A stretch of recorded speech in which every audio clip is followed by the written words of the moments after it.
Geography का revision करने वाले हैं। फिजिकल जियोग्राफी, पृथ्वी की गतियाँ।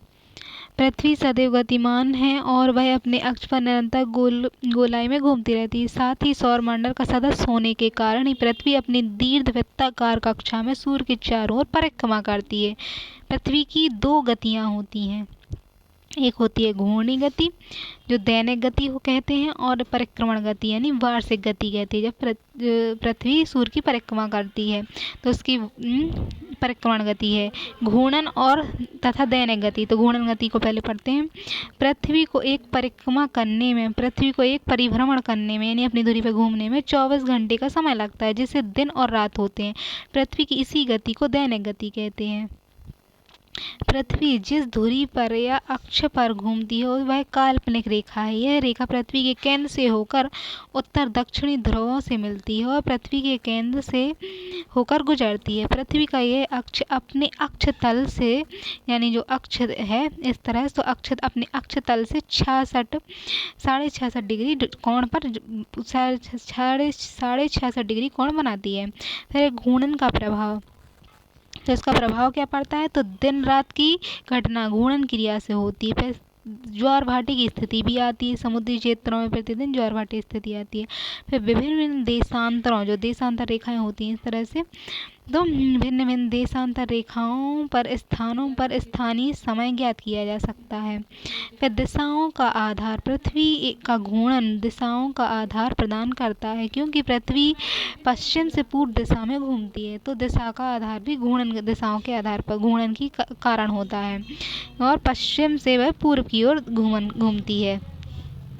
वह सौर दिवस, सौर दिवस क्या है, तो जब पृथ्वी का कोई बिंदु घूमकर पुनः अपने स्थान पर पहुंच जाता है तो तब पृथ्वी अपनी कक्षा यानी ऑर्बिटल में पर 1 डिग्री के लगभग आगे बढ़ जाती है। जब पृथ्वी अब कोई बिंदु है तो अपने पुनः अपने स्थान पर पहुंच जाती है, इस तरह घूम के अपनी जगह पे, तो 1 डिग्री आगे बढ़ चुकी होती है। फलस्वरूप नक्षत्रीय स्थिति में परिवर्तन हो जाता है, अर्थात वह बिंदु 24 घंटे पहले ही सूर्य के नीचे आ जाता है।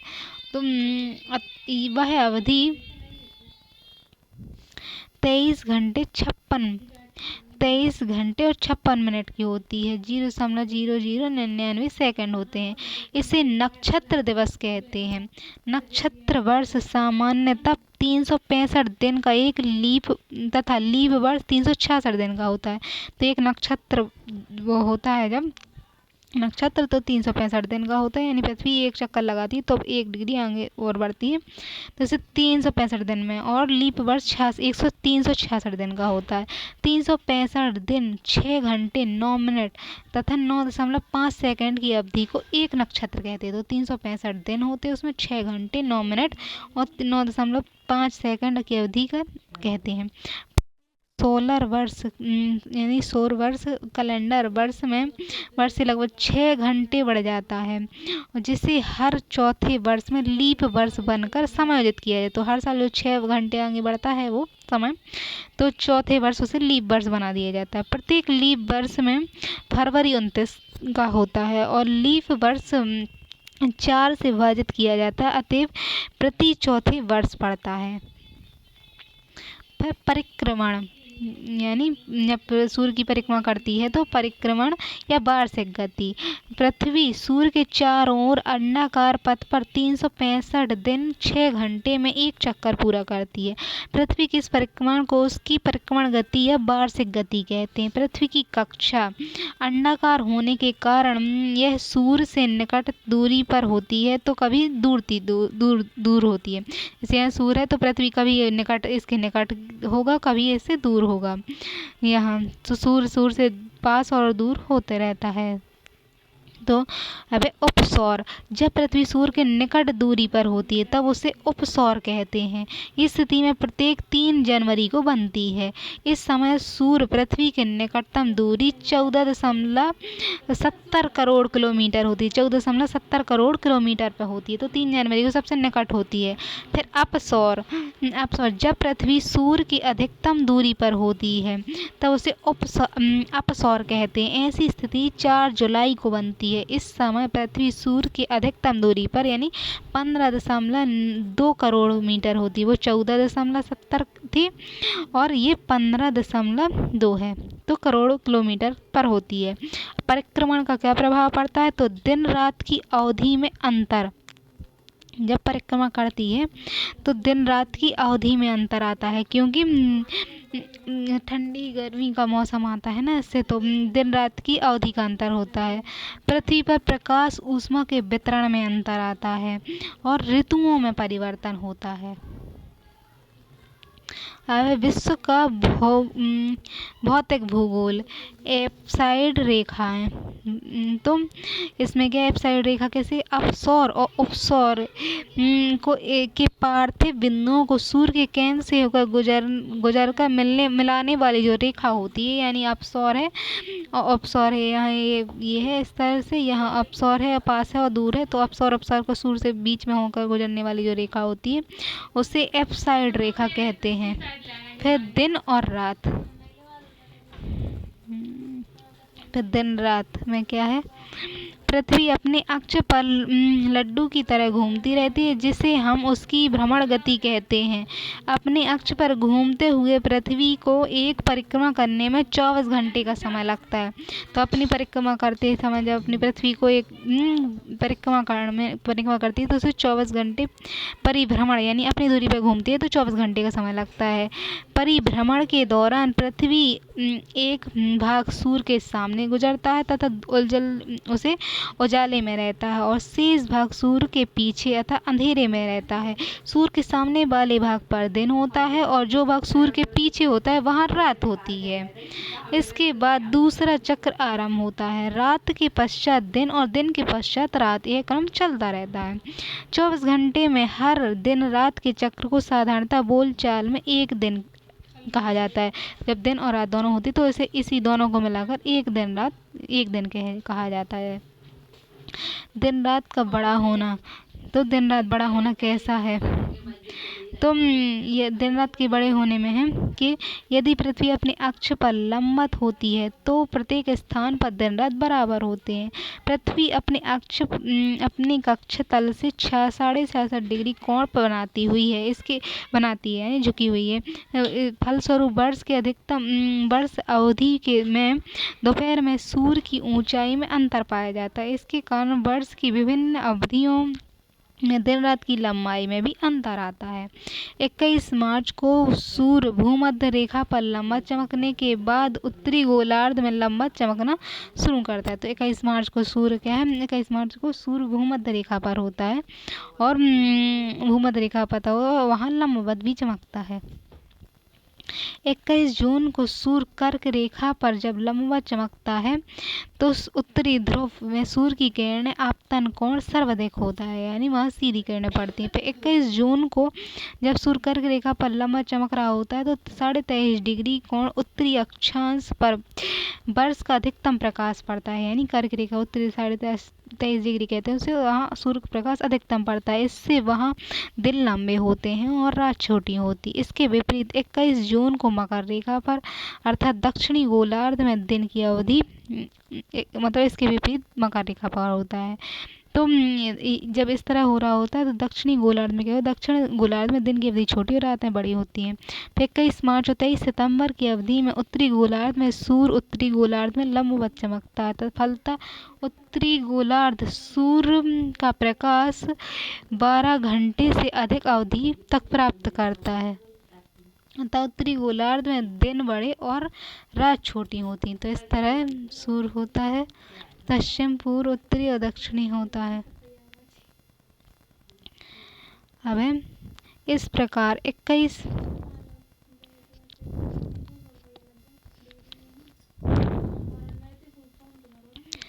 अब इस प्रकार है कि 21 मार्च से सितंबर तक उत्तरी गोलार्ध पर 6 माह दिन और दक्षिणी गोलार्ध में 6 माह की रात होती है। 23 सितंबर के बाद सूर्य दक्षिणी गोलार्ध में प्रवेश करता है। फिर 22 दिसंबर को सूर्य दक्षिणी गोलार्ध पर सूर्य का ताप आपतन कोण 66.5 डिग्री होता है और सूर्य मकर रेखा पर लंबवत चमकता है। फलस्वरूप दक्षिणी गोलार्ध में दिन बड़े और रात छोटी होती होती हैं। इसके विपरीत स्थिति उत्तरी गोलार्ध में होती है। यहाँ दिन छोटे और रातें बड़ी। तो जो दक्षिण में होगा उसका विपरीत उत्तर में होगा, और जो उत्तर में होगा उसका विपरीत दक्षिण में होगा। इस तरह चलता है। लेकिन जब 23 सितंबर से 21 मार्च तक सूर्य का प्रकाश दक्षिणी गोलार्ध में अधिक प्राप्त होता है। जैसे जैसे दक्षिणी ध्रुव की ओर बढ़ता है तो दिन की अवधि भी बढ़ती है और दक्षिणी ध्रुव पर इसी कारण 6 महीने का दिन होने लगता है। 21 मार्च से एवं 23 सितंबर को सूर्य विषुवत रेखा पर चमकता है। इस समय समस्त अक्षांशों रेखाओं पर लगभग प्रकाश होता है। इन सब अक्षांशों पर समान प्रकाश होता है। इस दिन विश्व के विभिन्न भागों में दिन रात की अवधि समान होती है। दोनों गोलार्धों में दिन और रात एवं ऋतुओं में समानता रहने से इन दोनों स्थिति में विषुवत कहा जाता है। इस प्रकार की स्थिति को विषुवत दिवस कहते हैं। वह ऋतुओं का परिवर्तन। तो ऋतुएं किस तरह बदलती हैं। पृथ्वी एक वर्ष में सूर्य की परिक्रमा करती है। 1 वर्ष लगता है उसे सूर्य की परिक्रमा करने में। अतः पृथ्वी सूर्य के सापेक्ष स्थिति बदलती रहती है। पृथ्वी के परिक्रमण में 4 प्रमुख अवस्थाएं आती हैं जिसे ऋतु परिवर्तन कहते हैं। 21 जून से सूर्य कर्क रेखा पर लंबवत होता है। इस स्थिति को कर्क संक्रांति कहते हैं। फिर 21 मार्च के बाद सूर्य उत्तरी गोलार्ध में प्रवेश करता है, यानी उत्तर की ओर चलने लगता है। विषुवत पर रहता है 21 मार्च को, विषुवत से उत्तरी गोलार्ध में प्रवेश करता है। उससे उत्तरी गोलार्ध में दिन की अवधि बढ़ने लगती है और ग्रीष्म ऋतु का आगमन होने लगता है। फिर 21 जून को सूर्य कर्क रेखा पर लंबवत चमकता है, पहुंच जाता है उत्तर में और कर्क पर लंबा चमकता है, जिससे उत्तरी गोलार्ध में दिन की लंबाई सबसे अधिक होती है। इस समय उत्तरी गोलार्ध में ग्रीष्म ऋतु, इसके विपरीत दक्षिणी गोलार्ध में शीत ऋतु होती है। फिर 23 सितंबर के बाद सूर्य दक्षिणायन होने लगता है। तो जून के बाद क्या होता है, 23 सितंबर को विषुवत पे फिर से आ जाता है सूर्य। विषुवत के बाद 23 सितंबर के बाद अब दक्षिण जाएगा। तो 22 दिसंबर को सूर्य मकर रेखा पर लंबा चमकता है, इसलिए मकर संक्रांति कहते हैं। और इस समय दक्षिणी गोलार्ध में सबसे बड़ा दिन होता है।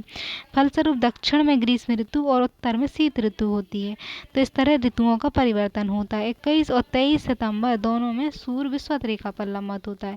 तो यहाँ 21 मार्च और 23 सितंबर दोनों में सूर्य यहाँ विषुवत रेखा यानी 0 डिग्री पर होगा, फिर यहाँ 23.5 डिग्री पर होगा।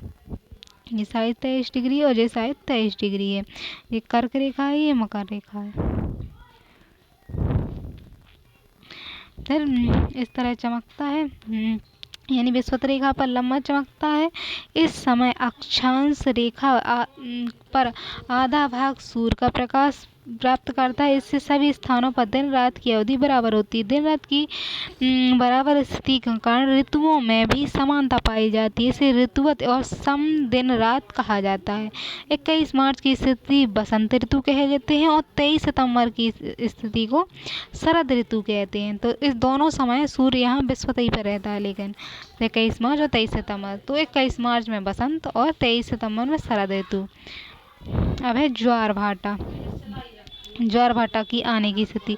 सूर्य एवं चंद्रमा की आकर्षण शक्ति के कारण सागर जल ऊपर उठने से ज्वार और नीचे गिरने को भाटा कहते हैं, जिससे उत्पन्न तरंगों को ज्वारी तरंग कहते हैं। ज्वार भाटा की ऊंचाई सागर में जल की गहराई और सागर तट की रूपरेखा तथा सागर के खुले होने या बंद होने पर निर्भर करती है। कि सागर की जो तट है उसका खुला होना या बंद होना इस पर निर्भर करता है। यद्यपि सूर्य चंद्रमा से बहुत बड़ा होता है, सूर्य होता है चंद्रमा से बहुत बड़ा होता है, यद्यपि चंद्रमा की आकर्षण शक्ति का प्रभाव दोगुना होता है, लेकिन चंद्रमा का प्रभाव दोगुना होता है। इसका कारण है सूर्य का चंद्रमा की तुलना में पृथ्वी से दूर होना। सूर्य क्योंकि दूर होता है इसलिए चंद्रमा का ज़्यादा प्रभाव पड़ता है। प्रत्येक स्थान पर 24 घंटे में 2 बार ज्वार और भाटा आते हैं। जब सूर्य तथा चंद्रमा एक सीधी रेखा में होते हैं तो इसे संयुक्त गुरुत्वाकर्षण लगता है। इस शक्ति को दीर्घ ज्वार उत्पन्न होता है। ऐसी स्थिति सिजगी कहलाती है। जब दीर्घ ज्वार उत्पन्न होता है तो उसे सिजगी कहते हैं। ये पूर्णिमा अथवा अमावस्या को होता है। तो जब सीधी रेखा में सूर्य है, पृथ्वी है, चंद्रमा है सीधी रेखा में, तो इस तरह से। तो यहाँ क्या होता है, पूर्णमासी या अमावस्या को होता है। इस साइड अगर चंद्रमा ऐसी साइड है तो यहाँ इस तरह पूर्णिमा अमावस्या होंगे, लेकिन होंगे सीधी रेखा में। इसके विपरीत जब सूर्य चंद्रमा मिलकर समकोण बनाते हैं, यानी इस तरह सूर्य यहाँ है, पृथ्वी यहाँ है, चंद्रमा यहाँ है और सूर्य यहाँ है, इस तरह से स्थिति बनती है तो इसे समकोण कहते हैं। तो समकोण स्थिति बनती है तो इन दोनों के आकर्षण बल एक दूसरे के विपरीत कार्य करते हैं। इस स्थिति में निम्न ज्वार आते हैं। कृष्ण पक्ष की सप्तमी और शुक्ल पक्ष की अष्टमी को बनाती है। लघु ज्वार सामान्यतः 20% नीचे और दीर्घ ज्वार सामान्य से 20% ऊंचे होते हैं। तो इस तरह से है उच्च ज्वार और निम्न ज्वार है कि सूर्य है और पृथ्वी है, सूर्य पृथ्वी और यहाँ चंद्रमा, तो ये तीनों सीधी रेखा में है। लेकिन यहाँ है निम्न ज्वार आता है तो सूर्य और पृथ्वी और चंद्रमा इस तरह की स्थिति बनाते हैं।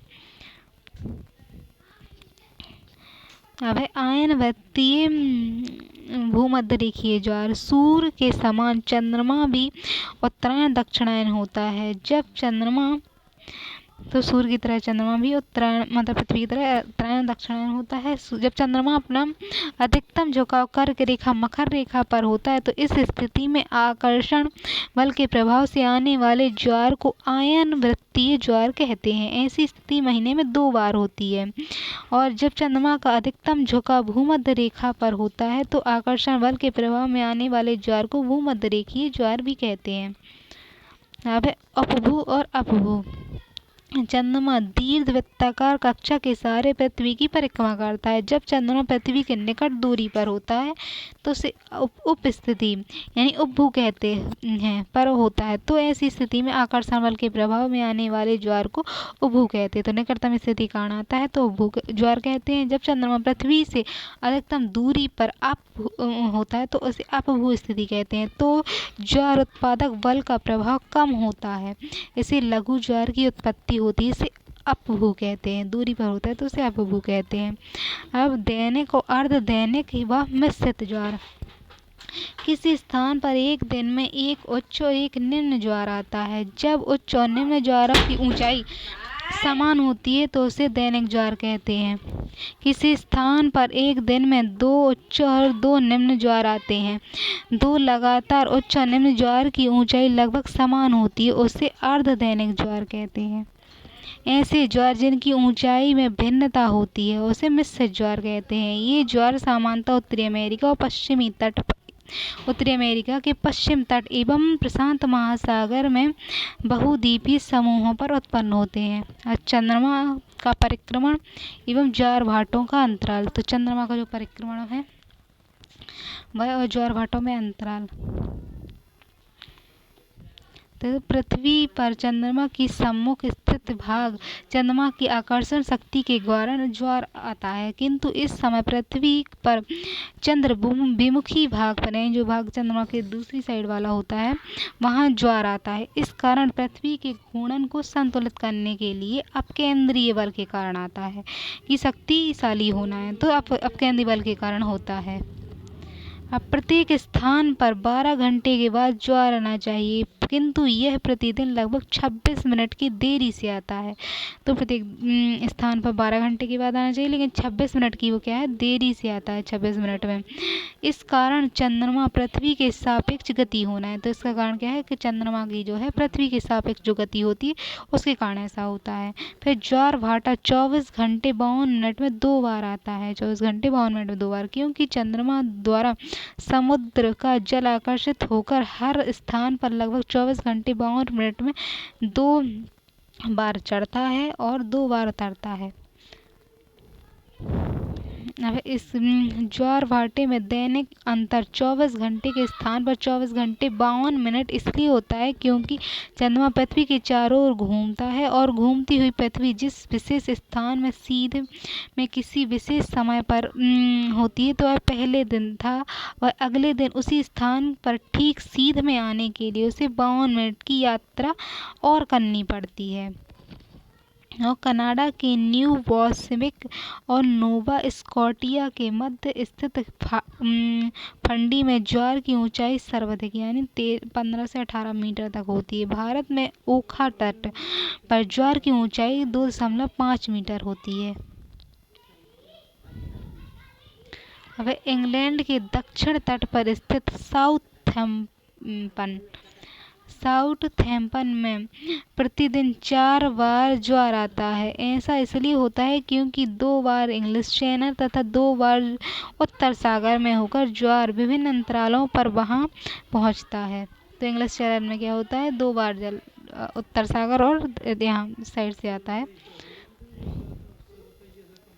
ज्वार भाटा की उत्पत्ति की संकल्पना है।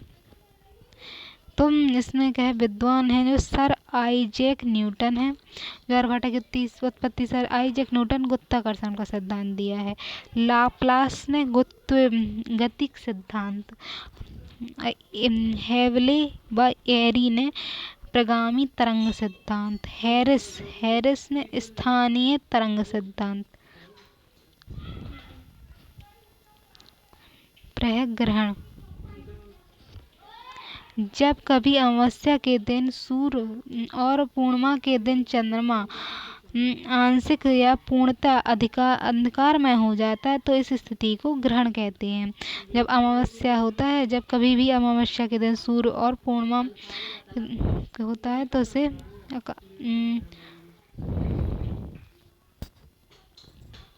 तो ग्रहण पड़ रहे थे। जब कभी अमावस्या के दिन सूर्य और पूर्णिमा के दिन चंद्रमा, तो यहाँ मैंने कि अमावस्या के दिन सूर्य और पूर्णिमा के दिन चंद्रमा आंशिक या पूर्ण अंधकार में हो जाते तो इस स्थिति को ग्रहण कहते हैं। जैसे इसमें सूर्य ग्रहण लगना है तो चंद्रमा पृथ्वी और सूर्य के मध्य आ जाएगा, तो चंद्रमा पृथ्वी और सूर्य के मध्य आ जाएगा। और जब यहाँ चंद्रग्रहण लगेगा तो पृथ्वी जो है, पृथ्वी चंद्रमा और सूर्य के बीच आ जाएगी। तो यहाँ पृथ्वी है सूर्य और चंद्रमा के बीच आ जाएगी तो चंद्रग्रहण लगेगा।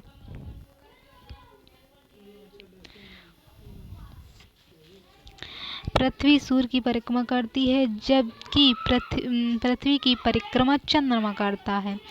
जब सूर्य एवं चंद्रमा के मध्य पृथ्वी आ जाती तो पृथ्वी की छाया चंद्रमा पर पड़ने लगती है जिससे उस पर अंधेरा छा जाता है। इसे चंद्रग्रहण कहते हैं। चंद्रग्रहण की घटना सदैव पूर्णिमा को होती है क्योंकि पृथ्वी व चंद्रमा के कक्ष तलों में 5 डिग्री का झुकाव पाया जाता है। तो मतलब इस तरह की स्थिति सदैव पूर्णिमा को ही क्यों होती है, क्योंकि चंद्रमा पृथ्वी के कक्ष तलों में 5 डिग्री का झुकाव होता है और तथा चंद्रमा और पृथ्वी के कक्ष तलों में कभी कभी मतलब एक दूसरे के कक्ष तल में कभी कभी होता है। अतः चंद्रग्रहण उसी पूर्णिमा को होता है जब पृथ्वी के कक्ष तल में होता है वह। फिर सूर्यग्रहण, तो जब पृथ्वी और सूर्य के मध्य चंद्रमा आ जाता है तो इसकी छाया पृथ्वी पर पड़ती है और सूर्यग्रहण की घटना घटती है। सूर्यग्रहण सदैव अमावस्या को होता है किंतु प्रत्येक अमावस्या को नहीं, क्योंकि पृथ्वी और चंद्रमा के कक्ष तलों में 5 डिग्री झुकाव के कारण सूर्यग्रहण उस विशेष अमावस्या को होता है जिस अमावस्या में चंद्रमा पृथ्वी के कक्ष तल में आ जाता है। जब चंद्रमा सूर्य को पूर्ण रूप से ढक लेता है तो पूर्ण सूर्य ग्रहण, और जब चंद्रमा सूर्य को आंशिक रूप से ढकता है तो आंशिक सूर्यग्रहण की घटना होती है। एक कैलेंडर वर्ष में अधिकतम 7 ग्रहण होते हैं और जिसमें 4 या 5 सूर्यग्रहण हो सकते हैं और 3-4 चंद्रग्रहण होते हैं। इसी प्रकार एक सदी में औसतन 238 सूर्यग्रहण हो सकते हैं। इनमें 28% पूर्ण सूर्यग्रहण और 33% वलयाकार सूर्यग्रहण होते हैं तथा शेष 39% आंशिक हो सकते हैं। सामान्य रूप से पूर्ण सूर्यग्रहण 450 सेकेंड या 7.5 मिनट का होता है। इसकी अधिकतम अवधि 8 मिनट होती है। अब है सौर कोरोना। सौर कोरोना सूर्य ग्रहण के दौरान जब सूर्य चमकती हुई अंगुली के रूप में दिखाई पड़ता है तो इसे डायमंड रिंग कहते हैं या सौर कोरोना कहते हैं। डायमंड रिंग का कारण चंद्रमा के समीपवर्ती भाग में विषमता है, यानी चंद्रग्रहण की तुलना में सूर्य ग्रहण की घटना अधिक होती है। अब अक्षांश और देशांतरी अंतर्राष्ट्रीय तिथि रेखा व समय। अक्षांश देशांतर किस तरह से होते हैं और अंतर्राष्ट्रीय तिथि रेखा किस तरह से समय बदलता है। तो अक्षांश आड़ी लाइन होती हैं और देशांतरे खड़ी लाइनें होती हैं जो पृथ्वी के ग्लोब में खिंची होती हैं। ग्लोब को ध्यान से देखने पर दो प्रकार की रेखाएं जाल के रूप में दिखाई देती हैं। इनमें से एक रेखा क्षैतिज होती है जो पूरब से पश्चिम की दिशा में फैली होती है। दूसरी तरफ रेखाएं लंबवत होती हैं जो उत्तर दक्षिण दिशा में फैली होती हैं। इन्हीं रेखाओं को क्रमशः अक्षांश और देशांतर कहते हैं। अक्षांश रेखाएं क्या हैं? तो लैटिट्यूड लाइन ग्लोब पर पश्चिम से पूर्व में खींची गई काल्पनिक रेखाओं को अक्षांश रेखा कहते हैं। वास्तव में ऐसा कोण है जो विषुवत रेखा तथा किसी अन्य स्थान के बीच की स्थिति को प्रदर्शित करता है। यहाँ से उत्तर की ओर बढ़ने पर कोणीय दूरी और उत्तरी अक्षांश और दक्षिण में बढ़ने पर दूरी को दक्षिणी अक्षांश कहते हैं। तो इस तरह से लाइनें होती हैं। 0 डिग्री की लाइन होती है विषुवत रेखा। उत्तर की ओर बढ़ने पर इस तरह से उत्तरी अक्षांश और नीचे की ओर जाने पर दक्षिणी अक्षांश। ऊपर की ओर जाने पर इनकी लंबाई घटती जाती है इस तरह और यहाँ शून्य पहुँच जाता है ध्रुव पर जाके। तो अक्षांश रेखाओं की कुल संख्या कितनी है? 181 है अक्षांश रेखाएं, जिनमें से 2 रेखाएं बिंदु रूप में हैं, यानी ध्रुव जो हैं 2 बिंदु रूप में उत्तरी और दक्षिणी।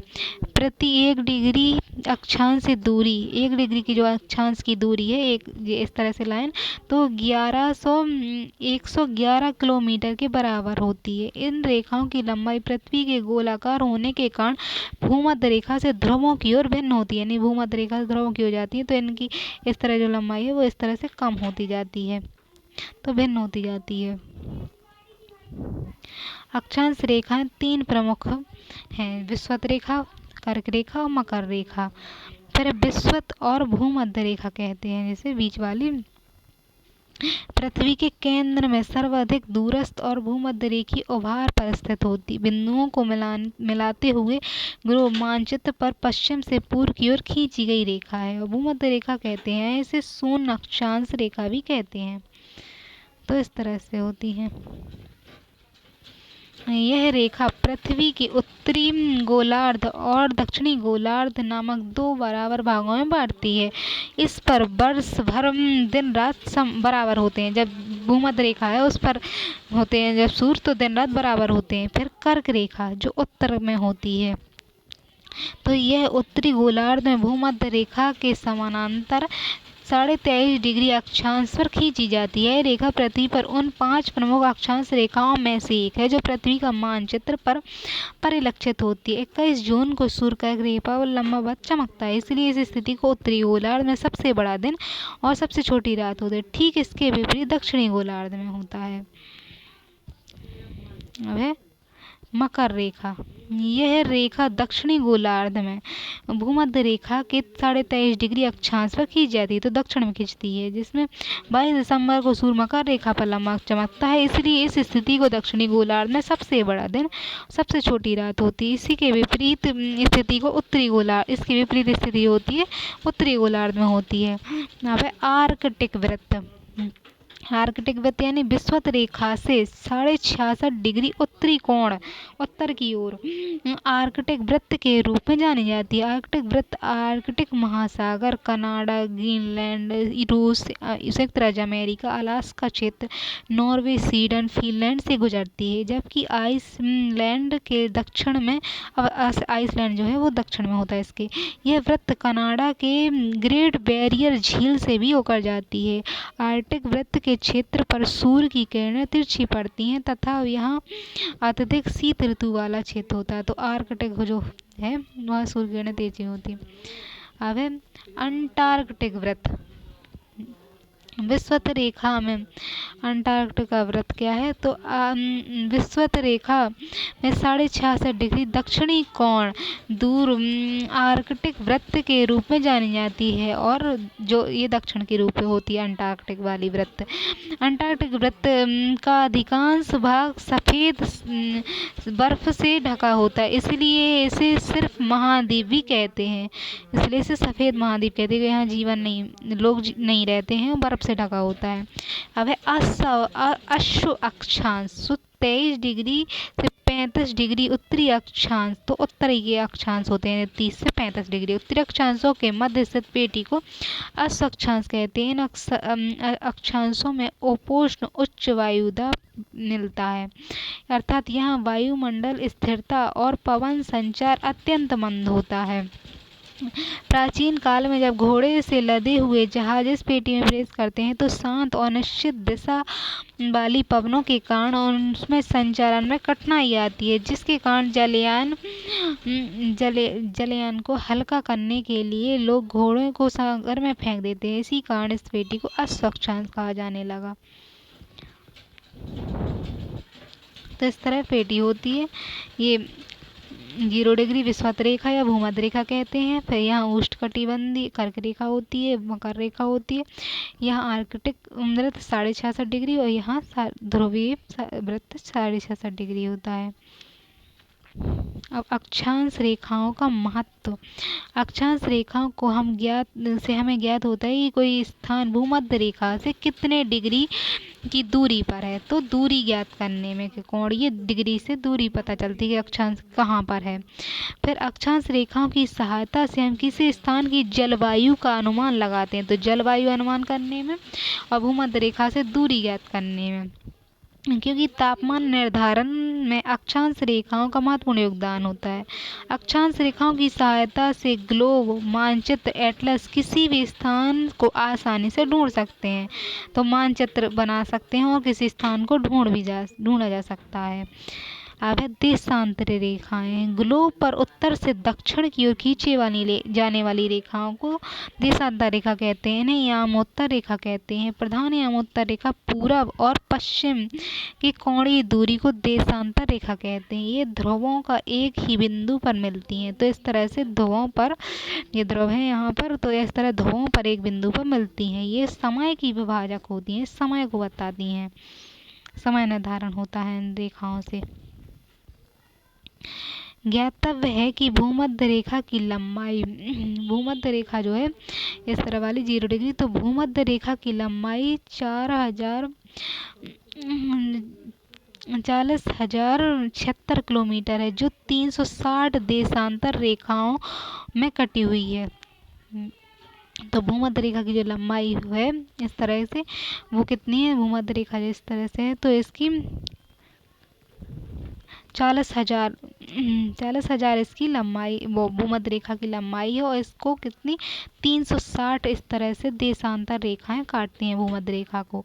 तो 360 रेखाएं देशांतर रेखाएं काटती हैं। इस प्रकार भूमध्य रेखा 1 डिग्री के अंतराल पर 2 देशांतर रेखाओं के मध्य दूरी, तो 1 डिग्री के अंतराल होता है जब, तो 2 देशांतर रेखाओं के मध्य की दूरी कितनी होती है? तो 40,000/360 यानी 111.32 किलोमीटर होती है। भूमध्य रेखा से ध्रुवों की ओर जाने पर देशांतर रेखाओं के मध्य की दूरी कम हो जाती है। तो भूमध्य रेखा से जब ध्रुवों की ओर जाते हैं तो देशांतर रेखाओं के मध्य की जो दूरी होती है वो इस तरह से, क्योंकि इस तरह से होती है, पृथ्वी गोल है, तो इस तरह से ध्रुवों की ओर जाने पर इनके बीच की दूरी कम होती जाती है। तो दोनों मतलब देशांतर रेखाएं वहाँ पास पास खिंची होती हैं। देशांतर रेखाओं से निर्धारित की जाती है, इसीलिए इसे प्रधान मध्यांश रेखा भी कहते हैं। लंदन का एक नगर ग्रीनविच इसी रेखा पर स्थित है और अतः इस रेखा को ग्रीनविच रेखा कहते हैं। ग्रीनविच रेखा पूरब, ग्रीनविच रेखा के पूरब में जो स्थित होते हैं, यानी 180 डिग्री तक देशांतर पूर्वी देशांतर, और पश्चिम की ओर वाले देशांतर को पश्चिमी देशांतर कहते हैं। पृथ्वी गोलाकार होने के कारण 24 घंटे में 360 घूम जाती है, तो 360 देशांतर तक घूम जाती है। अतः एक देशांतर की दूरी तय करने में पृथ्वी को 4 मिनट का समय लगता है। 1 डिग्री 4 बराबर इस प्रकार 15 डिग्री में 1 घंटा, तो 1 डिग्री चलने में, 1 देशांतर को चलने में उसे 4 मिनट का समय लगता है। तो 15 जब देशांतर तक वो चलेगी तो 1 घंटा पूरा कर लेगी। पूरब की तरफ इसी दर से यह समय बढ़ता है, जबकि पश्चिम की ओर जाने पर इसी दर से समय घटता जाता है। तो पश्चिम में जाने पर समय घटता है, पूरब में समय बढ़ता है, क्योंकि समग्र भूमंडल 360 अक्षांशों में विभक्त है। तो समग्र जो भूमंडल है वो 360 अक्षांशों में विभक्त है, इसीलिए संपूर्ण पृथ्वी को 4 समचक्रों में बांटा गया है। 2 देशांतर रेखाओं के बीच सर्वाधिक समय अंतराल विषुवत रेखा पर होता है। तो 2 जो देशांतर रेखाएं होती हैं इस तरह वाली, तो सबसे अधिक समय जो बीच का समय अंतराल है वो विषुवत रेखा पर होता है। विषुवत रेखा 0 डिग्री वाली, क्योंकि ये वाली रेखाएं इस तरह से जाती हैं तो इसके बीच यहाँ समय कम होता जाता है। फिर 2 विपरीत देशांतर रेखाएं आपस में मिलकर एक पूर्ण वृत्त का निर्माण करती हैं, यानी पृथ्वी की इस साइड खींची है और एक इस साइड खिंच जाएगी तो एक पूर्ण वृत्त बन जाएगा। तो पूर्ण वृत्त का निर्माण करती हैं, जिसे 0 डिग्री या 180 डिग्री देशांतर रेखा आपस में मिलकर एक पूर्ण वृत्त का निर्माण करती है। तो ये पूर्ण वृत्त का निर्माण करती है, और जो 0 डिग्री वाली है वो प्रशांत महासागर के बीच से जाती है। अंतर्राष्ट्रीय तिथि रेखा या समय, तो यह एक काल्पनिक रेखा है जो प्रशांत महासागर के बीचों बीच 180 डिग्री देशांतर के समानांतर उत्तर से दक्षिण में खींची गई। तो प्रशांत महासागर के बीच में जाती है और यहाँ 180 डिग्री वाली इस तरह से वो पूरी मिल जाती है। तो जो 0 वाली होती है 180 वाली होती है। इसी रेखा तिथि का परिवर्तन करते हैं। तो जो भूमध्य नहीं प्रशांत महासागर वाली रेखा होती है वो तिथि का परिवर्तन यानी तारीख बदल देती है। इस रेखा के पूरब और पश्चिम में 1 दिन का अंतर पाया जाता है, अतः इस रेखा को पार करने पर समय 1 दिन बढ़ जाता है या 1 दिन घट जाना आवश्यक होता है। जब कोई जलयान पश्चिम दिशा में यात्रा करता है तो उसकी तिथि में 1 दिन जोड़ा जा देता है, और यदि पूर्व की ओर यात्रा करता है तो 1 दिन घट जाता है। तो पूर्व की यात्रा करने पर 1 दिन घट जाता है। एक दिन में के विभिन्न भागों या द्वीपों का समय समान होने के लिए इस रेखा को आर्कटिक महासागर, तो सभी देशों पर समय समान रखने के लिए क्या है, आर्कटिक महासागर में 75 डिग्री उत्तरी अक्षांश पर महाद्वीप के बीच के लिए पूरब की ओर मोड़ दिया गया है। इस तरह से पूरब की ओर थोड़ी रेखा मोड़ के चलती है, और बेरिंग जल संधि से निकाला गया है। बेरिंग समुद्र में यह बेरिंग जो जल संधि है वो समुद्र में है और पश्चिम की ओर मुड़ गई है। बेरिंग जल संधि अंतर्राष्ट्रीय तिथि रेखा के सर्वाधिक निकट है।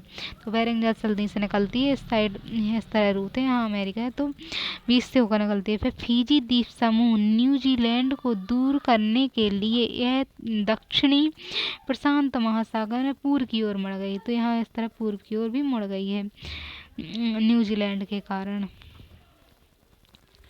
और बीचों बीच से होकर वो जाती है। फिर ग्रिड कैसे कहते हैं, तो अक्षांश और देशांतर रेखाओं के जाल को ग्रिड कहते हैं। जो इस तरह से बिछा हुआ जाल होता है इसे ग्रिड कहेंगे।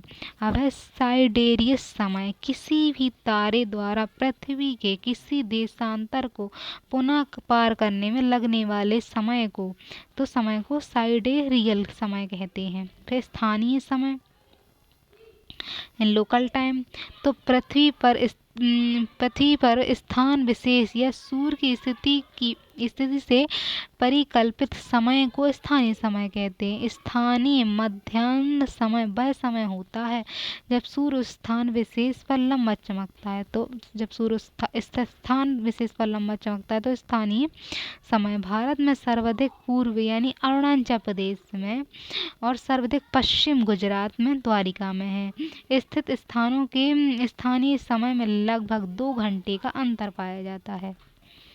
अब है मानक समय। मान कैसे लेते हैं? तो किसी देश अथवा क्षेत्र विशेष के किसी एक मध्यवर्ती देशांतर के स्थानीय समय को पूरे देश के लिए समान मान लिया जाता है, जिसे मानक समय कहते हैं। तो एक बीच में से जाने वाली रेखा होती है, उसी को मान लिया जाता है कि पूरे देश का समय निर्धारित करेगी। यह किसी भी प्रमाणिक देशांतर या स्थानीय समय होता है, तो किसी देश का होता है वो स्थानीय समय मान लिया जाता है। और चौड़ी पेटी में उस देशांतर के दोनों ओर माना जाता है, तो इस साइड भी वही समय होगा, इस साइड भी वही समय उस देश का फॉलो करेंगे। जैसे 62.5 डिग्री पूर्वी देशांतर रेखा स्थानीय समय को पूरे भारत में समय मान लिया गया है। भारतीय मानक समय रेखा। तो भारत की मानक समय रेखा 62.5 डिग्री पूर्वी देशांतर है। यह रेखा इलाहाबाद के नैनी से गुजरती है। यहाँ समय संपूर्ण भारत के लिए मानक समय होता है। इससे भारत के विभिन्न प्रदेशों में देशीय अंतर के कारण समय की भिन्नता को समायोजित करने में समस्या का समाधान मिल गया है। तो समय हर जगह समान होता है। फिर समय क्षेत्र। एक प्रमाणिक समय को मानने वाला संपूर्ण क्षेत्र समय क्षेत्र कहलाता है। यानी उसी समय को सब पूरा देश मान लेगा तो उसे संपूर्ण क्षेत्र को समय क्षेत्र कहा जाता है। 13 अक्टूबर 1884 के दिन ग्रीनविच तो कब हुआ? तो 13 अक्टूबर 1884 में हुआ। दिन ग्रीनविच में मिनी टाइम तय किया गया था। दुनिया भर की घड़ियों का समय इसी टाइम जोन से तय करते हैं। इस क्षेत्र में 15 देशांतरों को रखकर 24 समय क्षेत्र में बनाए गए थे। तो 15 देशांतर को रखा गया था और 24 समय बनाए गए थे। इस प्रकार कुल 15 देशांतर प्रमाणिक देशांतर का निर्माण करते हैं। હવે अक्षांश देशांतर अंतर्राष्ट्रीय तिथि रेखा समय को एक नज़र में देख सकते हैं। तो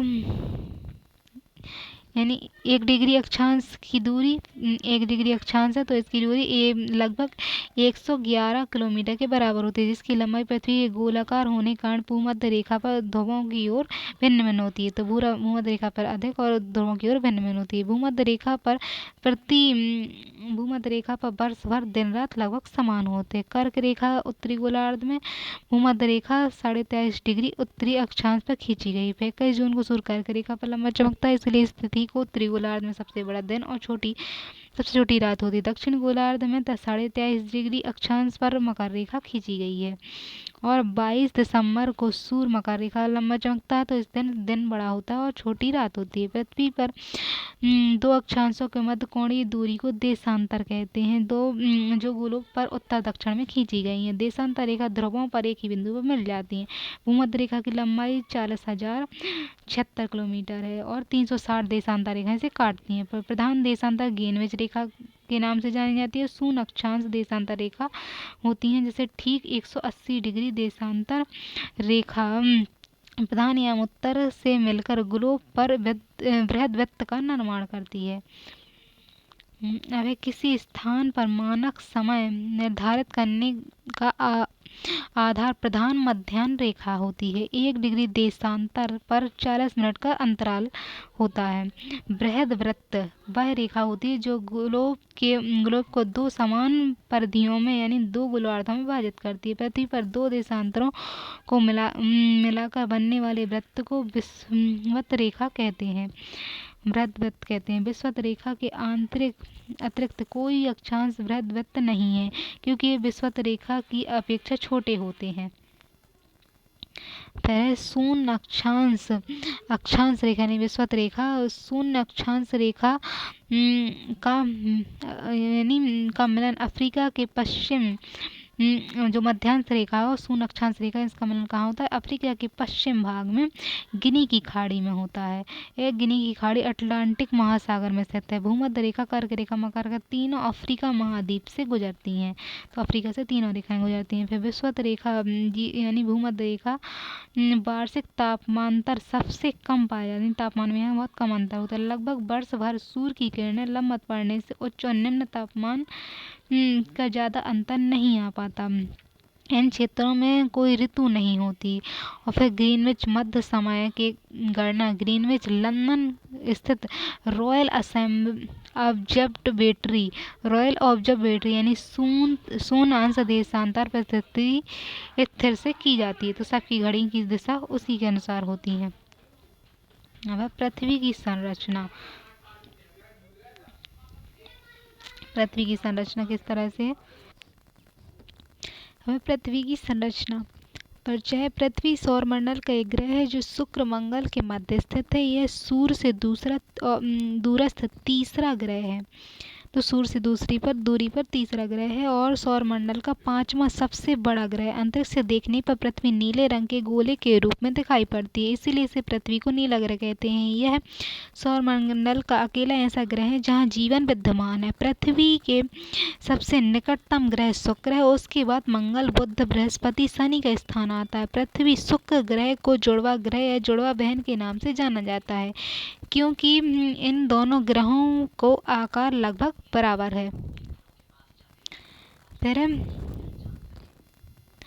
इसमें सबसे निकटतम तारा, जो पृथ्वी का सबसे निकटतम तारा है, तो सबसे निकटतम तारा सूर्य है, जिसके बाद प्रोक्सिमा सेंचुरी का स्थान आता है। सूर्य के प्रकाश को पृथ्वी पर आने में 8 मिनट 16 सेकंड का समय लगता है। ग्रहों में सर्वाधिक औसत घनत्व 5.5 ग्राम सेंटीमीटर पृथ्वी का है। तो पृथ्वी का औसत घनत्व कितना है? तो 5.5 ग्राम सेंटीमीटर पृथ्वी का है। पृथ्वी एकमात्र उपग्रह चंद्रमा है जिसका आकार पृथ्वी के आकार का लगभग 1/4 है।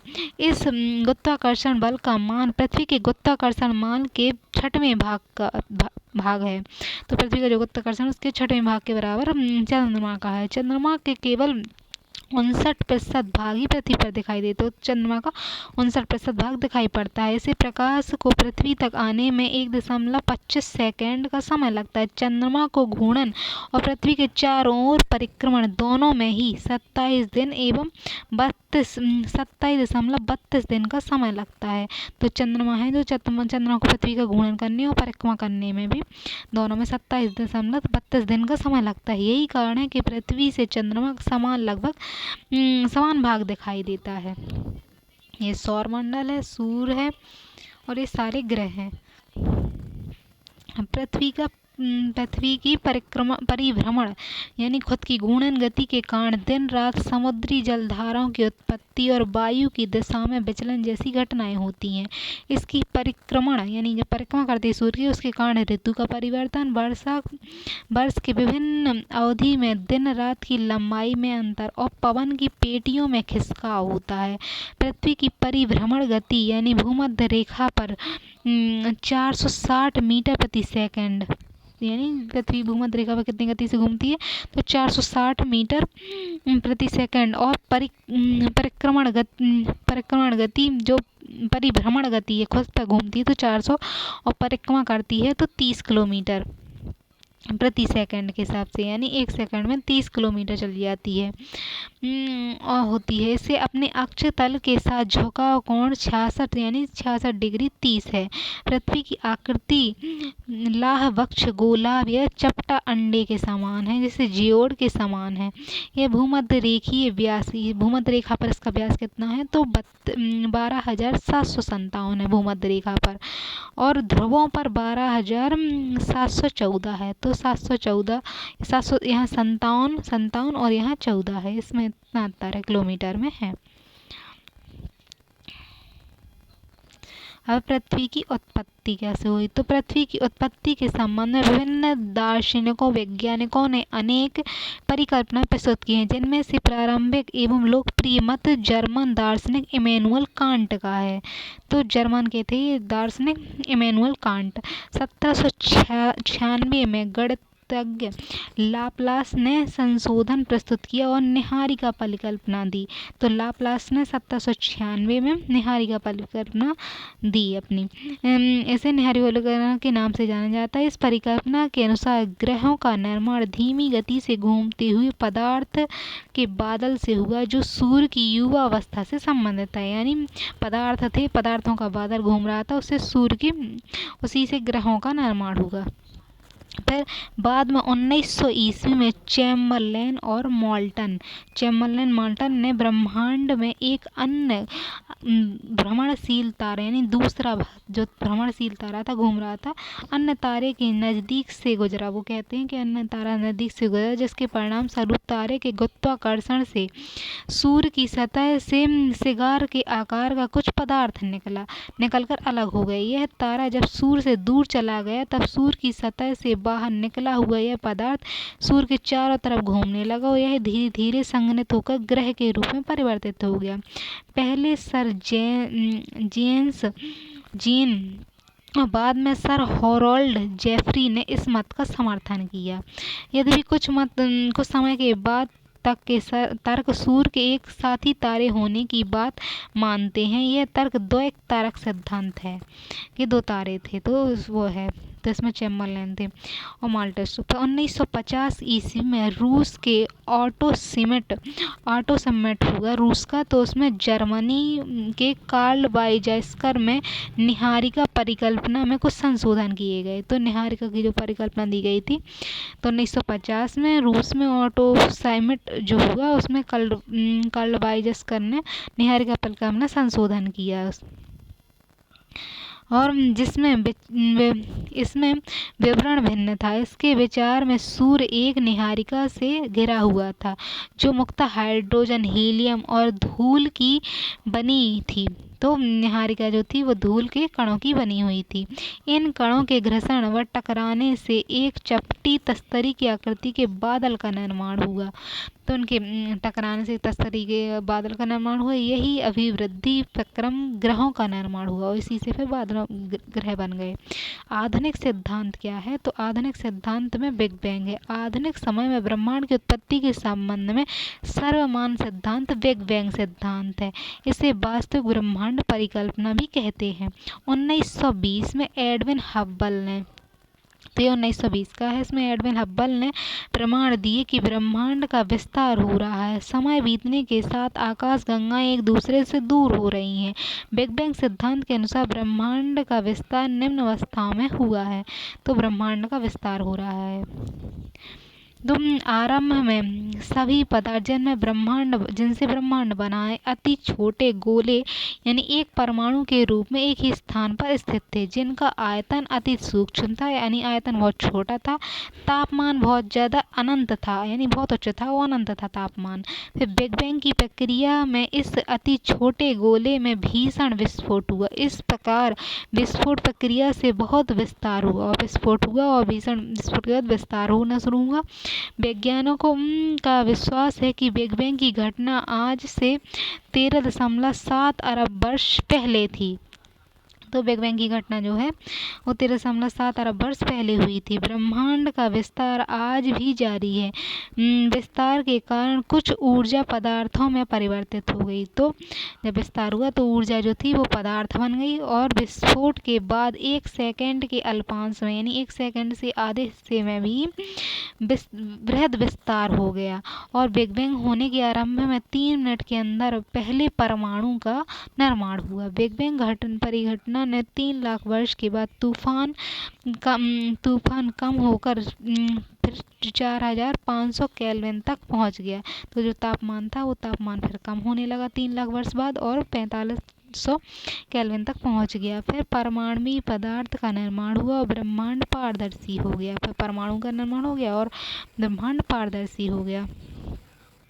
ब्रह्मांड के विस्तार का अर्थ आकाश गंगाओं के बीच की दूरी में विस्तार हॉयल ने बताया है कि स्थिर अवस्था संकल्पना दी है हॉयल ने, इनके नाम से प्रस्तुत किया गया। इस संकल्पना के अनुसार ब्रह्मांड किसी भी समय एक ही जैसा रहा है। तो ब्रह्मांड में कहते हैं कि ब्रह्मांड किसी भी समय एक जैसा रहा है। यद्यपि ब्रह्मांड का विस्तार संबंधी अनेक प्रमाण मिलने पर वैज्ञानिक समुदाय अब ब्रह्मांड विस्तार सिद्धांत का ही पक्षधर है कि ब्रह्मांड का विस्तार हो रहा है और एक जैसा नहीं रहा है।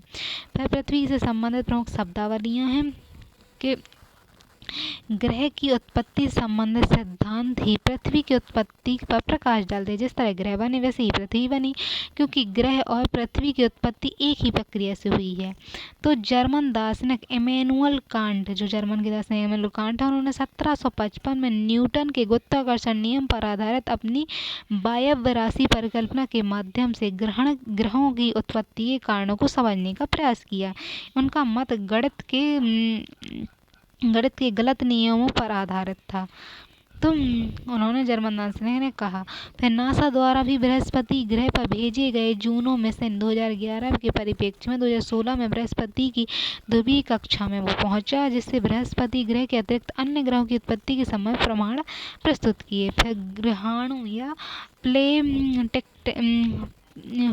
प्लेनेटिज्म परिकल्पना है।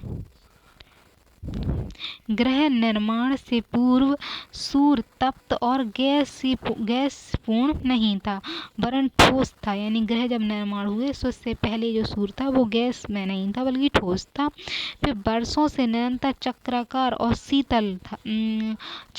एवं शीतल था। पहले सूर्य ठोस भी था और शीतल भी था।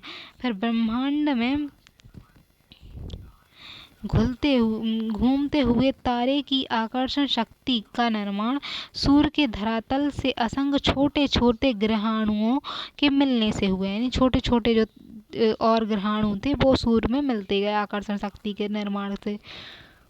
फिर फिलामेंट और जेम्स जीन ने अपनी ज्वारीय परिकल्पना के प्रतिपादन के समय में बताया कि साथी तारा अपनी कक्षा में परिक्रमा करते हुए सूर्य के समीप पहुंचा और दूर निकल गया। जब उसकी ज्वारीय शक्ति के कारण सूर्य के शिखर के आकार का एक भाग टूट गया जो फिलामेंट था। बाद में संकुचन के बाद यही फिलामेंट विखंडित होकर ग्रहों में परिवर्तित हो गया। फिर नवतारा ये नौमैया ब्रह्मांड का नया तारा है जो कुछ समय के लिए एकाएक प्रज्वलित हो जाता है तथा अपने समीप तारों की अपेक्षा अधिक प्रकाश सर्जित करने लगा। कुछ दिनों के पश्चात दीप्त इनकी समाप्त हो गई और धीरे धीरे विलीन हो जाता है। एक प्रज्वलित होने के कारण नाभिकीय प्रक्रिया है। एकाएक प्रज्वलित होने का कारण आपकी प्रक्रिया है। फिर पृथ्वी की आयु के संबंध में विचार है। पृथ्वी की उत्पत्ति के समान ही इसकी आयु ठीक गणना करना दुष्कर कार्य है। आज इसके बारे में निश्चित मत का प्रतिपादन नहीं किया जा सका है क्योंकि इसके लिए उपयुक्त प्रमाण का अभाव रहा है। प्राचीन भारतीय मान्यता के अनुसार पृथ्वी की आयु 2 अरब यानी 200 मिलियन वर्ष है, जो कि वर्तमान गणनाओं से प्राप्त परिणामों के निकट है, किंतु इसकी गणना का आधार कल्पनाओं पर आधारित है। तो पुरानी जो प्राचीन मान्यता है वो कल्पना बस करती हैं। फिर खगोल साक्ष्यों के आधार पर पृथ्वी की आयु 4500 करोड़ यानी 4.5 अरब वर्ष आकलित की गई। 4500 करोड़ वर्ष है। जीव वैज्ञानिक साक्ष्य के अंतर्गत जीवाश्मों के आधार पर चार्ल्स डार्विन और लैमार्क विलियम स्मिथ जैसे वैज्ञानिकों ने एक कोशिकीय अमीबा की अमीबा से वर्तमान जीवन के विकास के मध्य 400 करोड़ वर्ष अमीबा था, तो उसके बाद जो वर्तमान जीवन बना तो उसमें 400 करोड़ वर्ष समय निर्धारित किया गया है। विभिन्न मतों के निष्कर्ष रूप में कहा जा सकता है कि पृथ्वी की आयु 2 से 3 अरब वर्ष है। पृथ्वी की आयु रेडियो एक्टिव पदार्थ से भी प्रमाणित होती है। पृथ्वी की आयु के संबंध में मत सर्वाधिक मान्य है। इस आधार पर पृथ्वी की आयु 2 से 3 अरब वर्ष के बीच मानी गई है। अब पृथ्वी का भूगर्भिक इतिहास। तो पृथ्वी के निर्माण और वर्तमान स्वरूप कई चरणों में से होकर गुजर जाता है। कालक्रम के अनुसार इसका निर्माण हुआ है। जैसे तो कालक्रम के अनुसार इस तरह निर्माण हुआ। सबसे पहले से प्री पैलियोजोइक काल है, फिर पैलियोजोइक है, फिर मीसोजोइक, सीनोजोइक और नीसोजोइक, 5 कालखंडों में बांटा गया है। तो प्री पैलियोजोइक जो है वो 3 अरब वर्ष पहले था और इसमें 2 कल्प थे। फिर जो पैलियोजोइक है वो 34 करोड़ वर्ष था। फिर ये 18 मीसोजोइक 18 करोड़ वर्ष, ये 6 करोड़ वर्ष। सीनोजोइक और नीसोजोइक 20 लाख वर्ष पहले जारी हुआ था। तो सबसे पुराना प्री पैलियोजोइक, फिर पैलियोजोइक, मीसोजोइक, सीनोजोइक, नीसोजोइक था। इसमें कल्प दिए गए हैं कि इसमें पहले वाले में 2 कल्प थे, फिर इसमें पैलियोजोइक में 6, मीसोजोइक में 3, सीनोजोइक में 5 और फिर नीसोजोइक में 2 कल्प थे। तो जो पहले में 2 कल्प थे उसे आर्कियन और प्रीकैम्बियन कहा गया है। आर्कियन और प्रीकैम्बियन कल्प। तो पढ़ते हैं सबसे पहले प्रीकैम्बियन कल्प। आर्कियन तो पहले ही शुरू ही बात हुई और प्रीकैम्बियन से हुई। तो पहला वाला है प्री पैलियोजोइक, प्री पैलियोजोइक का है आर्कियन। प्रीकैम्बियन, प्रीकैम्बियन महाकल्प। तो जो प्रीकैम्बियन महाकल्प है, इस चरण में पृथ्वी के जन्म से लेकर 50 करोड़ वर्ष पूर्व तक पृथ्वी ठंडी होकर गैसीय अवस्था से द्रवित अवस्था में परिवर्तित हो गई और थोड़ा ठंडा होने पर बाह्य शेल का निर्माण हुआ। इसके पश्चात जल वाष्प संघनन होकर तरल जल में परिवर्तित हो गए। तो जल वाष्प जो था पृथ्वी ठंडी हुई और वाष्प जो था जल में परिवर्तित हो गया। इस काल में चट्टानों में जीवाश्मों का निरंतर आवाह, यानी चट्टानों में जीवाश्म नहीं थे क्योंकि परिस्थितियां जीवन के अनुकूल नहीं थी।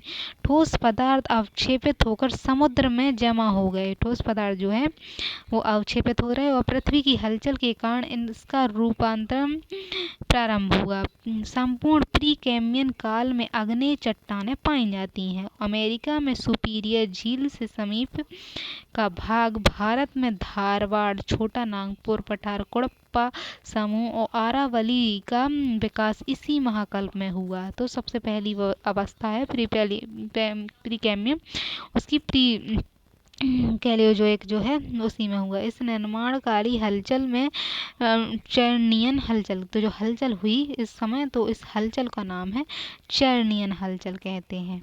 अब दूसरा काल है ये पैलियोजोइक महाकल्प। तो पहला प्री पैलियोजोइक था और ये अब दूसरा है पैलियोजोइक महाकल्प। तो इस कल्प में 57 करोड़ वर्ष पूर्व, यानी 2.5 करोड़ वर्ष पूर्व ये चालू हुआ था। पृथ्वी पर पहली बार आयु पुष्पीय यानी वनस्पति अकशेरुकीय जंतुओं का जन्म हुआ। तो अकशेरुकीय जंतु कहाँ आए? सबसे पहले पैलियोजोइक में आए। इस काल में कशेरुकीय जंतु भी आ चुके थे। इस कल्प को 6 कल्पों में बांटा गया है। तो इस कल्प की पैलियोजोइक कल्प को 6 कल्पों में बांटेंगे। पहला है कैम्बियन काल। इस काल के दौरान यानी 50 करोड़ वर्ष पूर्व समुद्र में अवसादों और अवसादी चट्टानों का जन्म हुआ। तो अवसादी चट्टानें पहली यहाँ बनी क्योंकि आग्नेय चट्टान प्रीकैम्बियन में बन गई थी। तो अवसादी चट्टानें यहाँ बनी और इस चट्टानों में प्राचीन जीवन के अवशेष मिलते हैं। विंध्याचल पर्वतमाला का निर्माण और अकशेरुकीय जंतु इसमें आए। तो कैम्बियन काल है ये पैलियोजोइक का। फिर है ऑर्डोवेशियन काल, पैलियोजोइक का दूसरा ऑर्डोवेशियन काल। इस काल में जो 44 करोड़ वर्ष पूर्व है और समुद्र के विस्तार से उत्तरी अमेरिका का आधा भाग जलमग्न हो गया और पूर्वी अमेरिका में टेकोनियन पर्वत का निर्माण हुआ। और निर्माण गतिविधियां होती नहीं और समुद्र में रेंगने वाले, तो इसमें रेंगने वाले जंतु बने। उसमें अकशेरुकीय जंतु बने थे, इसमें रेंगने वाले बने। इसमें सेल्यूरिक काल। अब ये तीसरा है इसका पैलियोजोइक में सेल्यूरिक काल। इस काल में ये 49.5 करोड़ वर्ष पूर्व हुआ और सभी महाद्वीप पृथ्वी की कैलेडोनियन हलचल, तो हलचल का नाम है कैलेडोनियन हलचल, से प्रभावित हुआ। वनस्पति अकशेरुकीय जंतुओं का विकास हुआ और रीढ़ वाले जीव भी विकास हुआ। तो सबसे पहले रीढ़ वाले जीव इस सेलोजोइक में आए, सेल्यूरियन काल में आए इसमें रीढ़ वाले जीव। और फेफड़े वाले जंतु आए, मत्स्यों का विकास हुआ। फिर अल्पेशियन और स्कॉटलैंड स्कैंडिनेवियाई पर्वत, यानी जो फ्रांस के पास स्कैंडिनेवियाई पर्वत हैं वहाँ का विकास हुआ, अपलेशियन का विकास हुआ और स्कॉटलैंड का। फिर डेवेनियन काल है।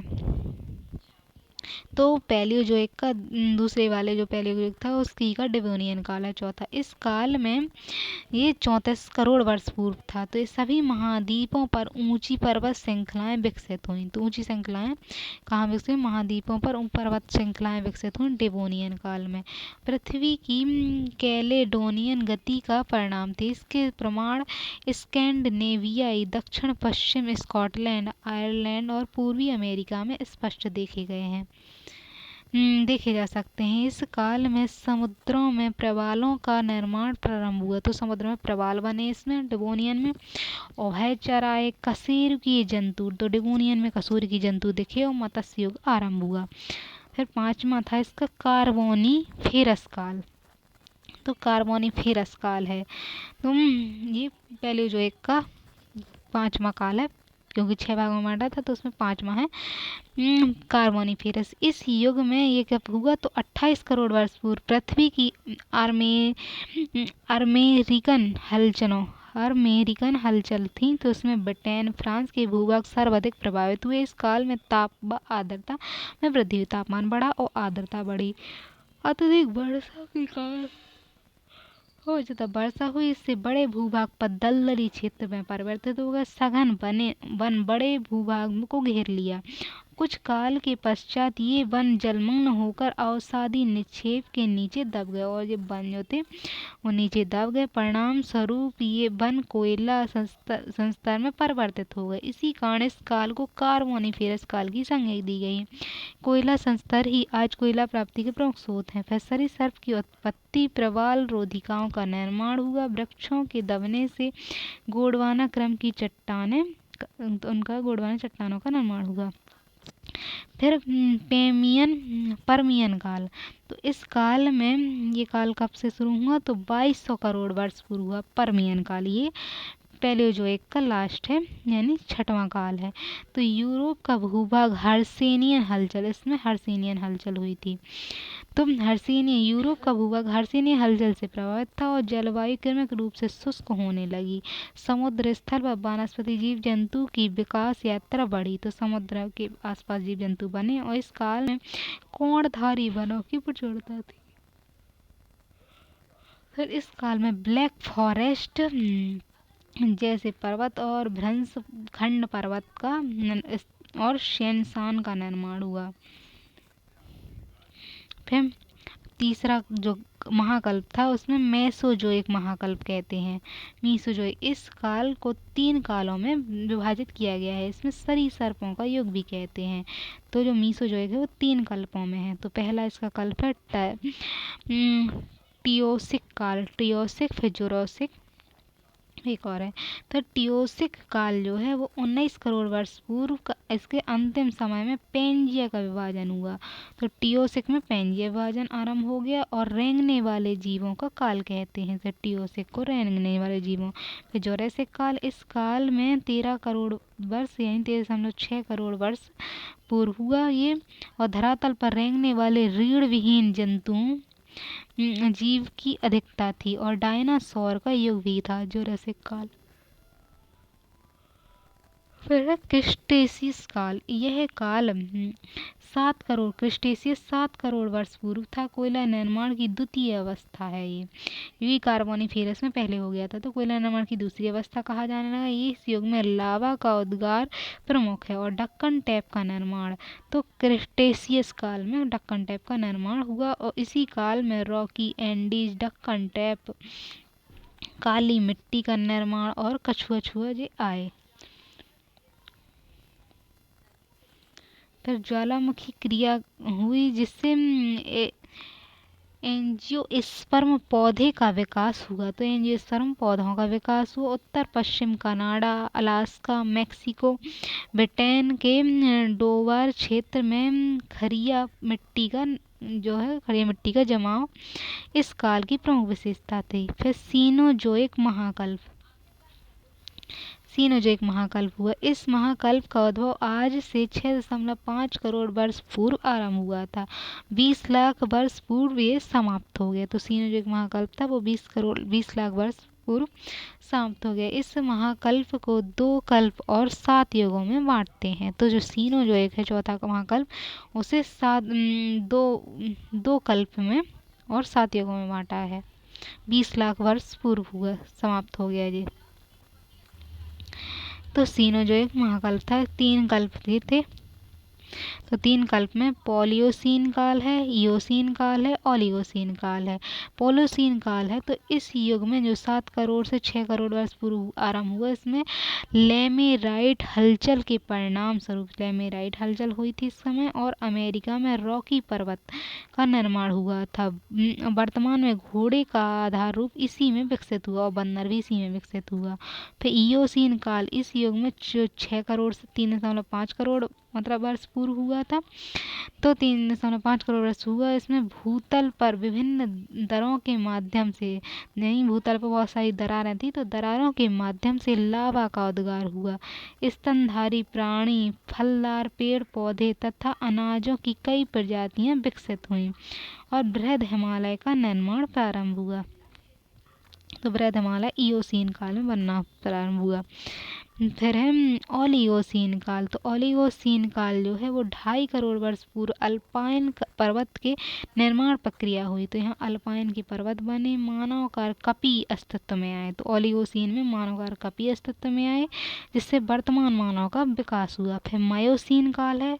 तो मायोसीन काल जो है 5 प्रकार का था जिसमें मायोसीन में अल्पाइन पर्वत का निर्माणकारी गतिविधियां द्वारा संपूर्ण यूरोप, एशिया में बलनों का विकास हुआ, यानी बलद पर्वत जो थे विकास हुआ और विस्तार से दिशा पूरब पश्चिम में थी। विस्तार कहाँ हो रहा था? पूरब से पश्चिम की ओर होता है। इस काल में भेल बंदरगाहों का विवाह हुआ और लघु और मध्य हिमालय बने। तो लघु हिमालय बन गया इसमें, मध्य हिमालय मायोसीन में और बृहद हिमालय ओलिगोसीन में।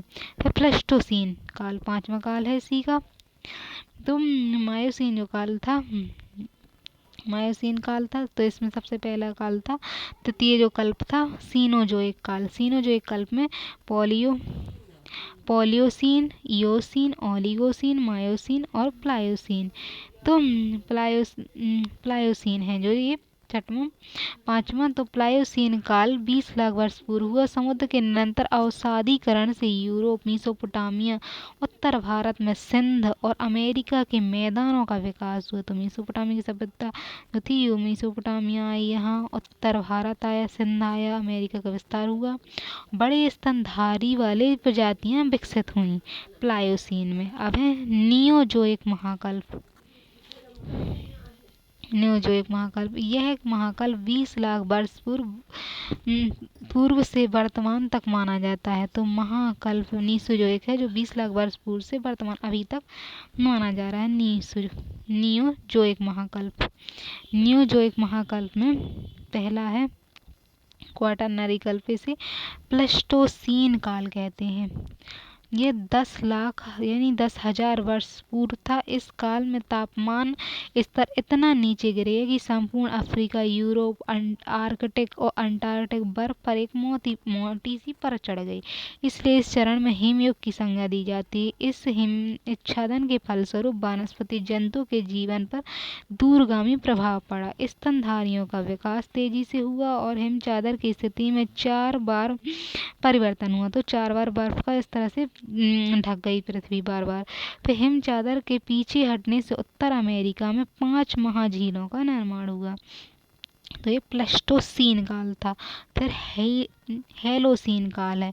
इस युग में 10,000 वर्ष से लेकर वर्तमान तक मानव और प्राकृतिक पर्यावरण के साथ इसके आपसी संबंधों का अधिपाय रहा तो आपसी संबंध माने वो मानव प्रकृति वर्तमान स्वरूप में आई पृथ्वी। पृथ्वी के भूगर्भिक इतिहास के संबंध में प्रमुख तथ्य हैं। तो आदकल्प क्या है? तो इस कल्प में चूने चट्टानों में ग्रेनाइट नीस की प्रधानता है। तो आदकल्प जो है उसमें ग्रेनाइट नीस की प्रधानता है। सोना लोहा भी पाया जाता है। जीवाश्मों का पूर्णतः अभाव है। तो आर्धकल्प में जीवाश्म नहीं है, ग्रेनाइट नीस की चट्टान है, सोना लोहा भी है। इधर पृथ्वी के जो इतिहास रहे हैं तो उसमें पुराजीवी महाकल्प। तो इस काल में सर्वप्रथम पृथ्वी पर वनस्पति और बिना रीढ़ वाले हड्डी के जीवों की उत्पत्ति हुई। पृथ्वी पर वनस्पति आई और बिना रीढ़ के हड्डी के जानवर आए। और समुद्र का अतिक्रमण पहली बार कैम्बियन काल में हुआ। प्राचीन अवसादी सेलों का निर्माण कैम्बियन काल में हुआ। समुद्र में उत्पन्न होने वाले घास के प्रथम अवशेष समुद्र में घास के अवशेष ऑर्डोवीशियन काल की चट्टानों में पाए जाते हैं। तो ऑर्डोवीशियन जो काल था उसमें फिर अपलेशियन पर्वत का निर्माण ऑर्डोवीशियन काल में हुआ। रीढ़ वाले जीव जो मछली का सर्वप्रथम आविर्भाव सिलूरियन काल में हुआ था। सिलूरियन काल को रीढ़ वाले हड्डी के जीवों का काल के रूप में जाना जाता है। फिर डेवोनियन काल, तो इसमें पृथ्वी की जलवायु केवल समुद्री जीवों के ही अनुकूल है, अतः इसे मत्स्य युग के रूप में जाना जाता है। उभयचर कार्बोनिफेरस युग में प्रमुख घटना है। फिर ट्रायसिक काल को रेंगने वाले जीवों का काल कहा जाता है। गोंडवाना लैंड भूखंड विभाजन टेसियस काल में हुआ। तो गोंडवाना लैंड का विभाजन हुआ वो टर्सियर काल में हुआ। फिर जलचर, थलचर, नभचर तीनों प्रकार के जीवों का विकास जुरैसिक काल में हुआ। डायनासोर का काल था ये जुरैसिक काल। फिर नवजीव महाकल्प यानी सीनोजोइक जो है, इस प्रारंभ में जलवायवीय परिवर्तन के कारण संपूर्ण जीवों का विनाश हो गया और लाखों वर्ष के बाद पृथ्वी पर वनस्पति और जीवों का पुनः उद्भव हुआ। फिर हिमालय पर्वत तथा दक्षिण में प्रायद्वीप भाग के बीच स्थित जलपूर्ण घाट में अवसादों के जमाव से उत्तर भारत के विशाल मैदान की उत्पत्ति हुई और नवजीवी महाकल्प में हो गई। तो हिमालय के प्रायद्वीप अवसाद का जमा हुए से विशाल मैदान ही बने। पृथ्वी पर उड़ने वाले पक्षियों का आगमन प्लेस्टोसीन काल में हुआ। मानव द्वारा अन्य स्तनपायी जीव इसी काल में विकसित हुए। तो पृथ्वी पर उड़ने वाले जो पक्षी हैं उनका आगमन, पृथ्वी पर उड़ने वाले पक्षियों का आगमन प्लेस्टोसीन काल में था। तो उड़ने वाले जो पक्षी हैं वो प्लेस्टोसीन काल में आए थे। प्लेस्टोसीन काल में तापमान वृद्धि के कारण हिमयुग की समाप्ति हो गई और तथा विश्व का वर्तमान स्वरूप भी प्राप्त हुआ प्लेस्टोसीन में। फिर वर्तमान घोड़े के प्राचीन रूप का उद्भव पॉलियोसीन युग में हुआ। इयोसीन युग में अनेक प्रकार के स्तनधारी फल युक्त पौधों और धान्यों का विवाह था। ओलिगोसीन में मानव कपी के रूप में आया। मायोसीन जो इसमें भेल, कपी, उच्च श्रेणी के स्तनपायी आए। पृथ्वी से संबंधित सिद्धांतों के प्रमाण विभिन्न विद्वानों द्वारा समय समय पर प्रस्तुत की गई उत्पत्ति संबंधी परिकल्पनाओं के आधार पर आंतरिक भाग के विषय में निम्न तत्व भरकर सामने आए हैं। तो पृथ्वी की आंतरिक संरचना जो है उसके संबंध में चैम्बरलेन ने 1905 में ग्रहाणु परिकल्पना प्रस्तुत की। तो चैम्बरलेन 1905 में ग्रहाणु परिकल्पना की और इस परिकल्पना के अनुसार पृथ्वी का निर्माण ग्रहाणुओं के एकत्रीकरण से हुआ, अतः इसके आंतरिक भाग को ठोस अवस्था में होना चाहिए। फिर जेम्स जीन 1919 में जेम्स जीन 1919 में प्रतिपादित तथा 1929 में जेफरीज द्वारा संशोधित जेफरीज परिकल्पना यह बताती है कि पृथ्वी की उत्पत्ति सूर्य द्वारा निःसृत ज्वारीय पदार्थ के ठोस हो जाने से हुई है। तो सूर्य का पदार्थ जो था ठोस हो गया ज्वारीय पदार्थ ठोस हो जाने के बाद हुई, अतः इसे आंतरिक भाग को तरल अवस्था में होना चाहिए। फिर लाप्लास 1776 में कांट के वायव राशि परिकल्पना के दोषों को संशोधित करते हुए निहारिका परिकल्पना प्रस्तुत की। तो लाप्लास ने निहारिका परिकल्पना प्रस्तुत की, कांट की जो वायव राशि थी उसको सुधार दिया। और पृथ्वी के आंतरिक भाग गैस अवस्था में होना चाहिए इनके अनुसार, क्योंकि पृथ्वी की उत्पत्ति गैसों से बनी निहारिका से मानी है। तो सब अपने अपने मत के अनुसार है। अब है पृथ्वी की आंतरिक संरचना कैसी है। तो आंतरिक संरचना है इसमें पृथ्वी की बाह्य स्थलाकृतियों और उसके आंतरिक संरचना का घनिष्ठ संबंध भौगोलिक अध्ययन एक महत्वपूर्ण विषय है कि उसकी बाह्य संरचना कैसी हो, आंतरिक, तो इसका अध्ययन महत्वपूर्ण है। यद्यपि इसकी आंतरिक संरचना जो है, इस संरचना का विशद अध्ययन भूगर्भ शास्त्रियों में किया जाता है। तो भूगर्भ शास्त्र में इसका आंतरिक संरचना का अध्ययन किया जाता है। पृथ्वी की आंतरिक संरचना के बारे में जानकारी प्राप्त करना एक कठिन कार्य है, क्योंकि चट्टानों के भीतर आसानी से नहीं देखा जा सकता। पृथ्वी के अंदर अधिकतम 4 से 5,000 मीटर की गहराई तक ही पाइप डाले जा सके हैं। केवल स्थान विशेष की ही चट्टानों के बारे में जानकारी प्राप्त करना संभव है। फिर भी पृथ्वी की आंतरिक संरचना के बारे में जिन संसाधनों से जानकारी प्राप्त की जा सकी है वे इस प्रकार हैं। जैसे पृथ्वी की आंतरिक संरचना की जानकारी अप्राकृतिक संसाधन है, जो जैसे घनत्व है, दाब है, ताप है। तो ताप से पता चला, घनत्व और दाब से आंतरिक संरचना के बारे में पता चला है। तो प्राकृतिक संसाधन, तो ये अप्राकृतिक थे, घनत्व, दाब, ताप। प्राकृतिक संसाधन में ज्वालामुखी के साक्ष्य हैं, भूकंप हैं और उल्कापिंड हैं, ये प्राकृतिक हैं। तो संसाधनों के आधार पर अप्राकृतिक में घनत्व, दाब, ताप है। प्राकृतिक संसाधन में ज्वालामुखी है, भूकंप है, उल्कापिंड है।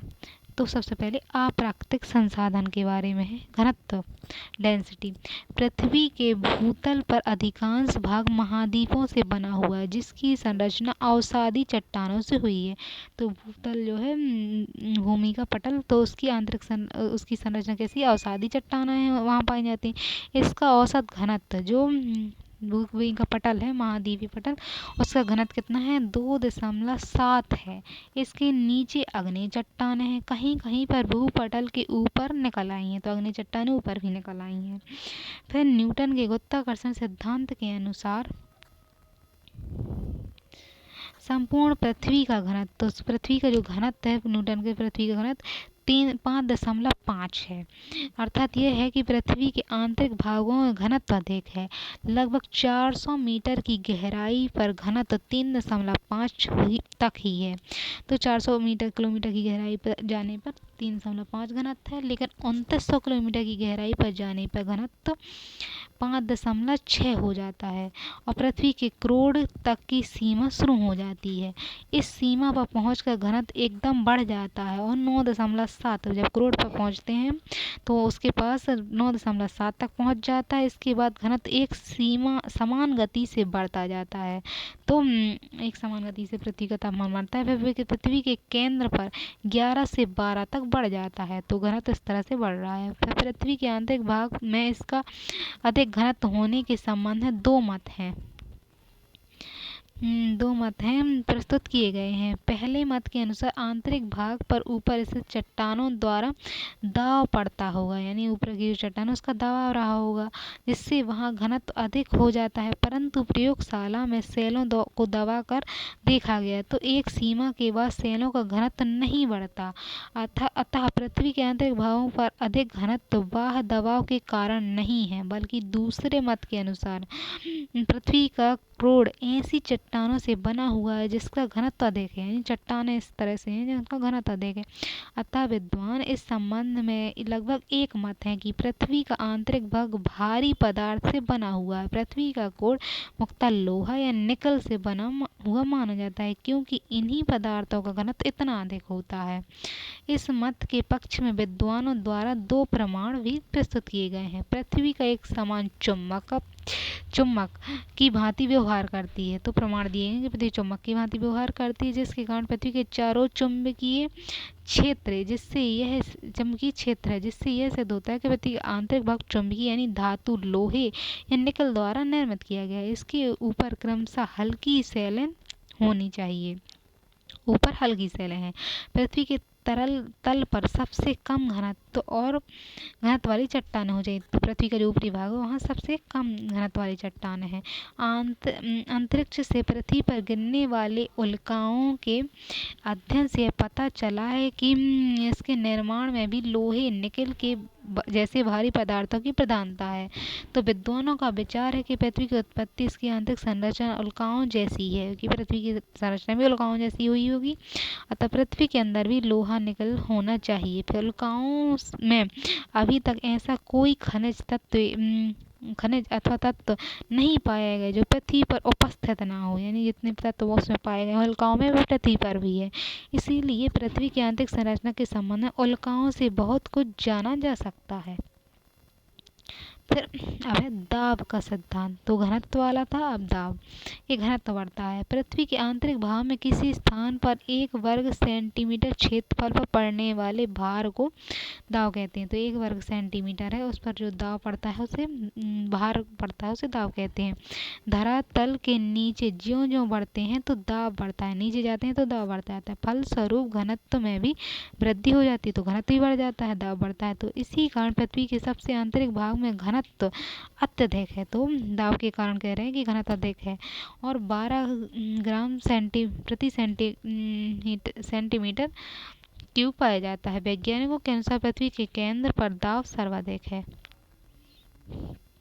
तापक्रम के अनुसार सामान्यतः पृथ्वी के अंदर प्रवेश करने पर प्रति 32 मीटर पर 1 डिग्री सेल्सियस तापमान में वृद्धि होती है, कि 32 मीटर नीचे जाएंगे तो 1 डिग्री सेल्सियस तापमान वृद्धि हो जाएगा। किंतु इसका पता मात्र 8000 मीटर की गहराई तक लगाया जा सकता है। यदि तापक्रम वृद्धि की इस दर को स्वीकार किया जाता है तो यह आकलन किया जा सकता है कि पृथ्वी के आंतरिक भाग 2900 किलोमीटर की गहराई पर 25,000 डिग्री सेल्सियस तापमान होना चाहिए, परंतु ऐसा नहीं है, क्योंकि पृथ्वी की सबसे ऊपरी परत में रेडियो सक्रिय तत्व होते हैं जिससे ऊष्मा निकलती है। गहराई में बढ़ने के साथ रेडियो सक्रिय पदार्थों की उपलब्धता में कमी आ जाती है, जिससे तापमान भी कम हो जाता है। तो आंतरिक भाग में उतना तापमान नहीं है, बीच वाले भाग में है। तो अब है प्राकृतिक संसाधन, यानी ज्वालामुखी क्रियाओं से साक्ष्य।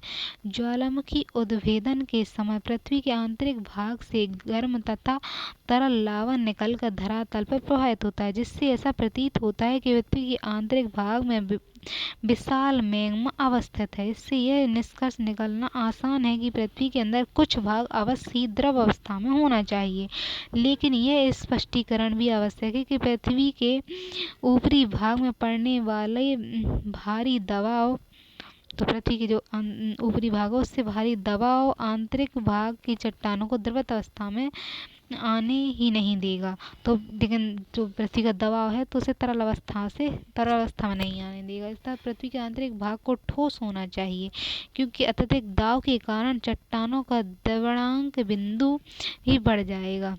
अतएव ज्वालामुखी क्रिया के साक्ष्यों के आधार पर पृथ्वी की आंतरिक संरचना के बारे में जानकारी प्राप्त करना सरल नहीं है।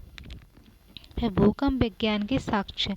तो भूकंप वैज्ञानिक या सिस्मोलॉजी के अंतर्गत पृथ्वी के पृष्ठ में उठने वाले भूकंपीय लहरों का भूकंप मापी यंत्र द्वारा अंकन करके उनका अध्ययन किया जाता है। तो भूकंप मापी यंत्र है जो, तो उससे अध्ययन किया जाता है और गणना की जाती है।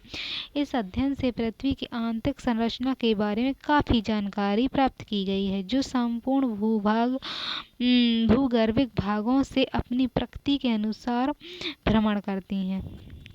यानी भूकंपी तरंगों के अध्ययन से पूर्णतः यह जान लेना आवश्यक है कि जिस स्थान से भूकंप का प्रारंभ है उसे भूकंप मूल, और धरातल पर जहां सबसे पहले भूकंप का अनुभव किया जाता है उसे अधिकेंद्र कहते हैं, एपिसेंटर कहते हैं। फिर भूकंप केंद्र यानी भूकंप मूल के ठीक ऊपर लंबवत होता है, यानी जहाँ से शुरू हुआ भूकंप और जहाँ महसूस किया वो सीधे एक दूसरे के लंबवत होते हैं। तो ये भूकंप मूल है और ये भूकंप अभिकेंद्र है। फिर भूकंप के समय उत्पन्न होने वाली लहर और तरंगों को 3 प्रमुख श्रेणियों में बांटा जा सकता है, जो निम्न है।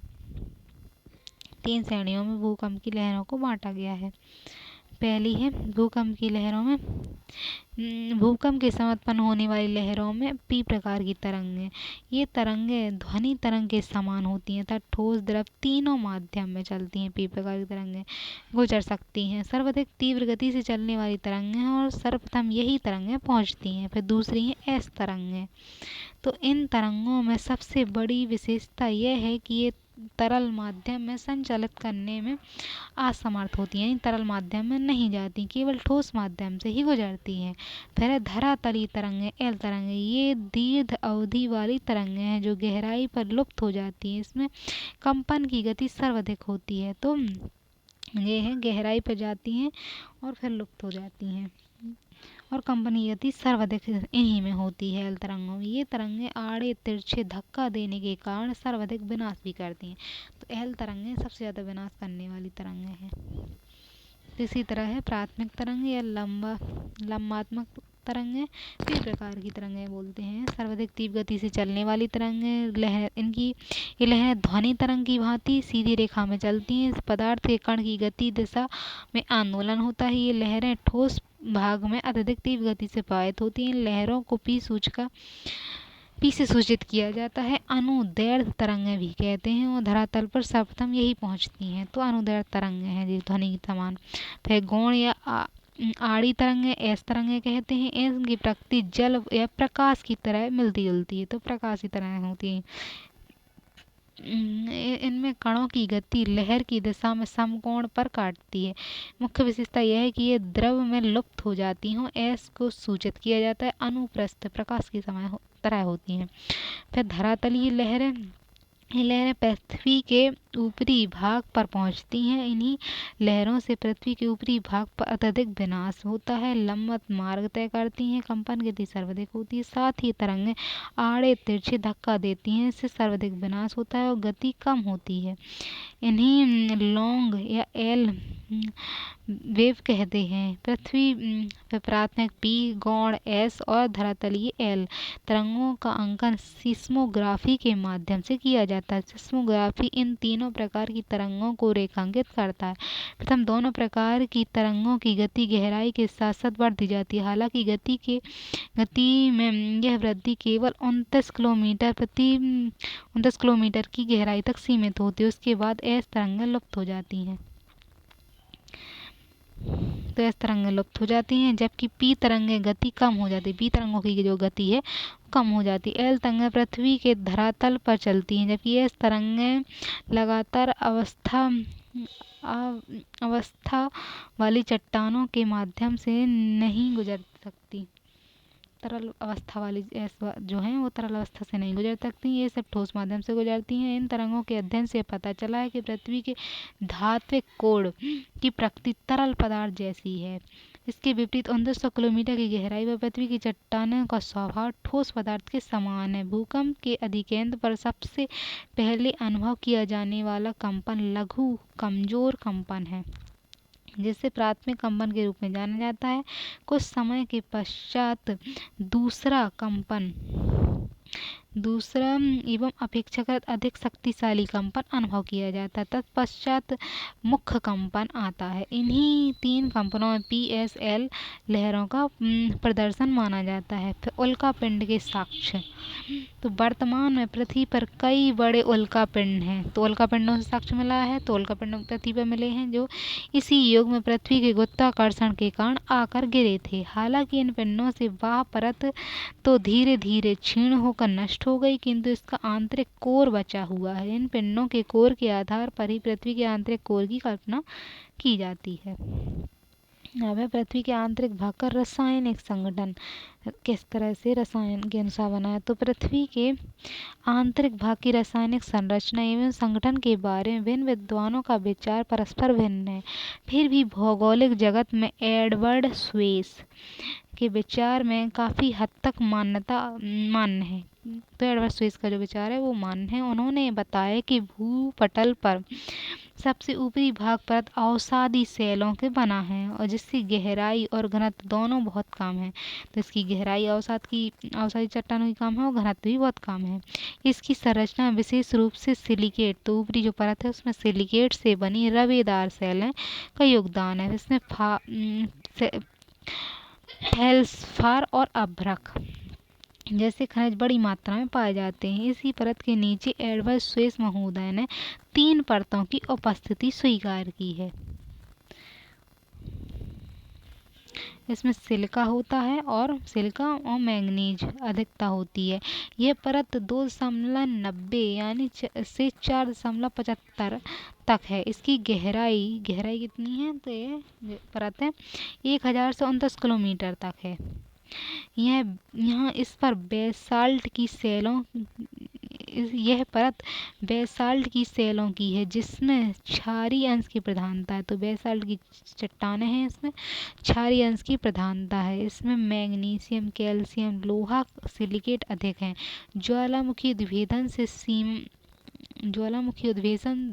से सीमा के शैलें लावा के रूप में पृथ्वी पर आ जाते हैं। पृथ्वी की आंतरिक संरचना इस तरह से है कि सबसे पहले भूपर्पटी है, फिर मेंडल है, फिर बाह्य कोर है, फिर आंतरिक कोर है।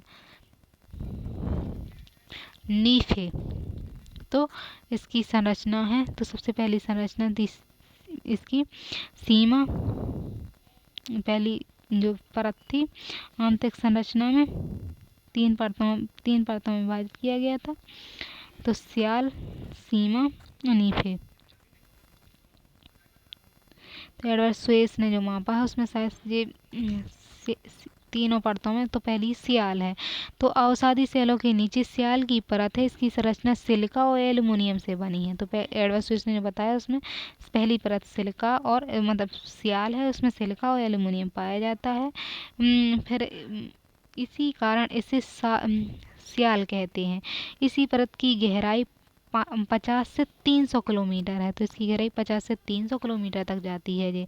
और घनत्व कितना है? तो 2.75 से 2.90 तक है। ग्रेनाइट शैलों की बनी है। इसे तेजाबी और अंश की प्रधानता है। इसमें पोटासियम, सोडियम, एल्युमिनियम, सिलिकेट अधिक पाए जाते हैं। महाद्वीप का निर्माण सियाल से हुआ है। तो महाद्वीप जो बने हैं वो सियाली से बने हैं। और नीचे वाली परत सीमा है। सीमा से ये हल्की होती है, इसीलिए इसे ऊपर तैरती रहती है। फिर सीमा जो परत है दूसरे नंबर वाली परत है, तो इसे सियाल की नीचे दूसरी परत सीमा कहते हैं। तो सीमा जो शुरू होती है तो वो सीमा जो है ये इसमें सिलिका और मैग्नीज पाया जाता है। और इसका घनत्व 2.90 से 4.75 है। और गहराई में 2900 किलोमीटर तक दूसरी नंबर वाली जाती है। बेसाल्ट की शैलों से बनी है। क्षारीय अंश की प्रधानता है। मैग्नीज, कैल्शियम, लोहा, सिलिकेट। ज्वालामुखी उद्भेदन और से लावा के रूप में ज्वालामुखी जब उद्भेदन होता है तो इसी सीमा से जाकर निकलकर लावा ऊपर जाता है, पृथ्वी पर जाता है। अब नीफे है आंतरिक परत। तो सियाल, सीमा और एक परत है नीफे। तो सीमा परत के नीचे पृथ्वी की तीसरी और आंतरिक परत पाई जाती है। इसे निकेल तथा लोहा अर्थात फेरस की प्रधानता है, इसीलिए इस परत का नाम नीफे रखा गया है। यह 2900 किलोमीटर की गहराई से पृथ्वी के केंद्र तक विस्तृत है। तो 2900 किलोमीटर की गहराई में है और गहराई से पृथ्वी के केंद्र तक विस्तृत है। इसका घनत्व 11 से 12 तक है। भूगर्भ के केंद्र भाग में निकेल और लोहे की उपस्थिति अधिक पाई जाती है। तो इसे नीफे कहते हैं। यह पृथ्वी की चुंबकीय शक्ति का प्रमाणित करता है। चुंबकीय शक्ति है, यह पृथ्वी की स्थिरता और दृढ़ता को प्रमाणित करती है। पृथ्वी का आंतरिक भाग धूमकेतुओं के संगठन से मेल खाता है। तो पृथ्वी का आंतरिक भाग है वो धूमकेतुओं से मेल खाता है। और पृथ्वी के आंतरिक भाग में विभिन्न मंडल हैं। तो स्थल मंडल है, दुर्बलता मंडल है। तो स्थल मंडल क्या है? तो एक ग्रेनाइट चट्टानों की बहुलता वाला मंडल धरातल से 100 किलोमीटर नीचे तक पाया जाता है। तो ग्रेनाइट चट्टानों से बना है, 100 किलोमीटर नीचे तक पाया जाता है। इसका घनत्व 3.5 है। संरचना इसमें स्थल मंडल में सिलिका एल्यूमिनियम जैसी धातुएं पाई जाती हैं। दुर्बलता मंडल है जो, तो स्थल मंडल के नीचे दुर्बलता मंडल, स्थल मंडल के नीचे दुर्बलता मंडल है। कठोर और दृढ़, कठोर तथा दृढ़ता नहीं है। इसकी मोटाई 360 किलोमीटर है। तो ये 100 किलोमीटर तक नीचे तक जाता है पृथ्वी में, और उसके बाद 360 किलोमीटर तक ये जाता है दुर्बलता मंडल। फिर है मध्य मंडल। इसकी दुर्बलता मंडल के नीचे स्थित होता है, अपेक्षाकृत ये वाला ठोस है, और इसकी मोटाई 2400 किलोमीटर है। फिर केंद्र मंडल शुरू होता है। ये मंडल मध्य मंडल के नीचे अवस्थित है। इसका घनत्व दृढ़ता अधिक है, तो घनत्व भी अधिक हो और दृढ़ता भी अधिक है। इसे बैरोस्फीयर कहते हैं। तो इस तरह से ये मंडल है। अब है पृथ्वी की आंतरिक संरचना संबंधी अभिनव मत। कि पृथ्वी की आंतरिक संरचना के संबंध में अभिनव मत के अनुसार इसके आंतरिक भाग में 3 बृहद मंडलों में विभाजित किया जा सकता है, जिसका आधार वर्तमान भूकंपीय लहरों की गति और भ्रमण पथ में आने वाले परिवर्तन और वैज्ञानिक एवं विश्लेषण रहा है। तो 3 बृहद मंडलों में कहा जा सकता है। 3 मंडल हैं, जैसे भूपर्पटी, मेंटल और क्रोड। तो ये ऊपरी परत है, मेंटल दूसरा है और तीसरी क्रोड है। तो इसकी आंतरिक संरचना कि अभी जो नवीन मत है वो 3 परतों को बताता है कि पहली क्रस्ट है, फिर मेंटल है, फिर कोर है। तो अब इसमें है भूपर्पटी, पहली वाली परत ऊपरा की। यह ठोस पृथ्वी का सबसे बाहरी भाग। इसकी मोटाई महाद्वीपों महासागरों के नीचे अलग अलग है।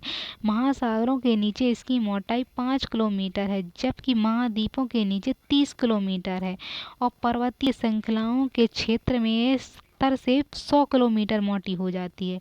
भूकंपीय लहरों की गति में अंतर के आधार पर क्रस्ट को 2 भागों में, ऊपरी क्रस्ट और निचले क्रस्ट में विभाजित किया गया है।